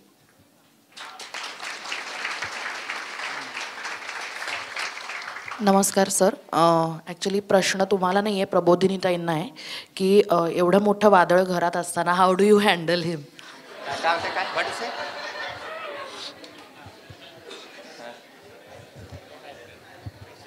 पण वादळच पाऊस आणि ढगाळ मॅडम असतं. 2 मिनिटं या स्टेजवर की ज्या वादळाला त्यांनी पदरात सांभाळलंय त्या नेमक्या आहेत तरी कोण? कारण यशस्वी पुरुषाच्या मागे पत्नीचा असा सक्षम असा हात असतो. आणि मॅडम तुम्ही बसा इथे, बसा. एकदा जोरदार टाळ्या होऊ द्या मॅडमसाठी. आणि त्या ABP माझ्याच्या मुलाखतीला त्यांना यायचं होतं, पण तुम्ही त्यांना नेलं नाही सर. कारण खांडेकर सर त्या दिवशी बोलले होते की आणलं असतं तरी चाललं असतं, आम्ही त्यांचं स्वागत केलं. पण डॉक्टर बेडेकर सरांनी आणि आमच्या वहिनींनी बघा कसं अरेंज केलं. मला म्हणाले नंतर त्यांना खुर्ची द्यायची आहे. पण शिंदे सर, मी खरं सांगतो, मला खुर्चीचा मोह नाही आहे. नमस्कार. खरं तर जेव्हा माझं लग्न ठरलं तेव्हाच माझ्या वडिलांनी सांगितलं होतं की डॉक्टर आहेत पण ते खूप कडक आहेत आणि रागीट पण आहेत. पण मी म्हटलं असं असू द्या, लग्न झाल्यानंतर त्यांचा स्वभाव चेंज होईल. पण अजूनसुद्धा तसेच आहेत, त्याच प्रवृत्तीचे. म्हणजे रागीट तर आहेतच, पण तेवढेसुद्धा मऊ स्वभावाचे पण आहेत. आपल्या जीवनामध्ये एवढा संशोधक वृत्तीचा माणूस आहे, त्याच्यामुळे त्याला आपण सपोर्ट करणं गरजेचं होतं. त्यांच्या प्रॅक्टिससाठी मी त्यांना भरपूर प्रयत्न केले, भरपूर मदत पण केली. सगळ्या कुटुंबांनीच आम्ही त्यांना मदत केली आहे. त्यांचा स्वभाव आहे तो आम्ही सर्वांनी सामावून घेतलेलाच आहे. अजून मी माझी प्रॅक्टिस सोडून देऊन त्यांना पण मदत मी केली आहे. काय सांगायचं? प्रधान मॅडमनी महत्वाचं काम केलं. त्यांचं आडनाव का प्रधान आहे तुम्हाला कळलं असेल. हे बघा काय असतं, एकदा काय झालं, मला खूप त्रास झाला रात्री आणि माझं पोट दुखलं आणि I got a cardiac arrest. Heart बंद झालं, थंड पडलं शरीर, नो पल्स. आणि आता मी शब्द ह्या माऊलीने मला जगवलं कार्डियक अरेस्ट करून, रिससिटीत करून. त्यामुळे तुका काय असतं म्हणजे काय, हे बघा शेवटी जीवनाचं रहस्य सांगतो. तुका म्हणे शोधूनी पाय बायको नवऱ्याची माय. मी अजून एक सांगते की आमच्या 40 वर्ष झालं लग्नाला, पण अजून आमच्या हॉस्पिटलला नर्स नाही आहे, आया नाही, बाई नाही, आम्ही दोघंच काम करतो. सर खरं याच्यावर पण एक लस तुम्ही शोधायला पाहिजे की हल्ली लगेच 15 दिवसातच डिवोर्स होतात. म्हणजे काल तर मनीष सरांनी मला सांगितलं की त्यांना साखरपुड्याला बोलवलं होतं, म्हणजे साखरपुड्यासाठी ब्राह्मण जातात तसं. आणि संध्याकाळी त्यांना फोन आला की साखरपुड्या आधीच लग्न मोडलं. सर काय द्या ना लस. बाईनं सांगितलं, मानसा मानसा कधी होशील रे माणूस. लग्न हे कुटुंबाशी करायचं असतं, त्या इंडिव्हिज्युअलचे नाही. क्या you should be culture and train and adjustment in the life. This is for newcomer. ज्यांना नवीन मुलीसाठी मुलासाठी ॲडजस्टमेंट इज अ लाईफ. नाही तर मला अशीच मुलगी पाहिजे, मला असाच नवरा पाहिजे. Look at your parent and decide. Look at your culture, where you came from. विकास असं लाईफ पार्टनर पाहिजे. नाहीतर मग 2 महिन्यातच असं इंजेक्शन देईल की काय अर्जुन काय होऊन जाईल, आहे की नाही. नाही पण हे बघा, ते ड्रायव्हर 2 महिन्यांत चांगला, नाही तर मुलं झालं ड्रायव्हर म्हणजे त्या मुलांना वनवास तुम्ही आणता हो. खूप खूप आभार आपल्या सगळ्यांचे. वाना बेडेकर व्याख्यानमालेसाठी अगदी बुलढाण्याला असून सुद्धा 650 किलोमीटरचा प्रवास करून ते रात्री आलेत आणि सकाळी कसे अगदी टवटवीत होऊन आपल्यासाठी ते आलेत. मी त्यांचे आभार सरांचे मानतो. मॅडमचे आभार तुम्ही मानलेलेच आहेत. टाळ्या इतक्या वाजवल्या आहेत की मॅडम तुमचे मनापासून आभार. त्यांचे सुपुत्र त्यांना घेऊन आलेत, त्यांचेही मनापासून आभार. आणि सतत सगळ्या चांगल्या कार्याच्या मागे सक्षमपणे उभे असणारे डॉक्टर विजय बेडेकर सर, वहिनी आणि प्राचार्या सुचित्रा नाईक मॅडम, या सगळ्यांचे मी आभार मानतो. निवेदन 4 दिवस ज्यांनी अतिशय छान केलं त्या मानसी मॅडमचं आभार. आणि या व्याख्यानमालेचं शिवधनुष्य ज्यांनी अतिशय सक्षमपणे गेली अनेक वर्ष उचललेलं आहे त्या डॉक्टर महेश पाटील सरांसाठी एकदा जोरदार टाळ्या होऊ द्या. त्यांचे मनापासून आभार. कारण बावस्कर सर यावेत म्हणून त्यांनी तुमचा पाठलाग 5 वर्ष केलाय. ही पंचवार्षिक योजना 5 वर्ष डॉक्टर त्यांना येतो नक्की. एकदा तर ते म्हणाले अहो मी येऊन गेलो, आता पण मला म्हणाले ते येऊन गेलो मी इथे बाजूला. त्यांना एकदा सर सायन्स कॉलेजला बोलूया आपण. या सायन्सच्या विद्यार्थ्यांनी त्यांचं ऐकलं पाहिजे. कारण आपण सगळे आर्ट्स कॉमर्सचे असल्यामुळे किती फरक पडेल मला माहीत नाही, पण आयुष्यामध्ये सर तुमच्या हे सांगितलंय तुम्ही त्याच्यामुळे खूप फरक पडेल. पुन्हा एकदा सगळ्यांचे आभार.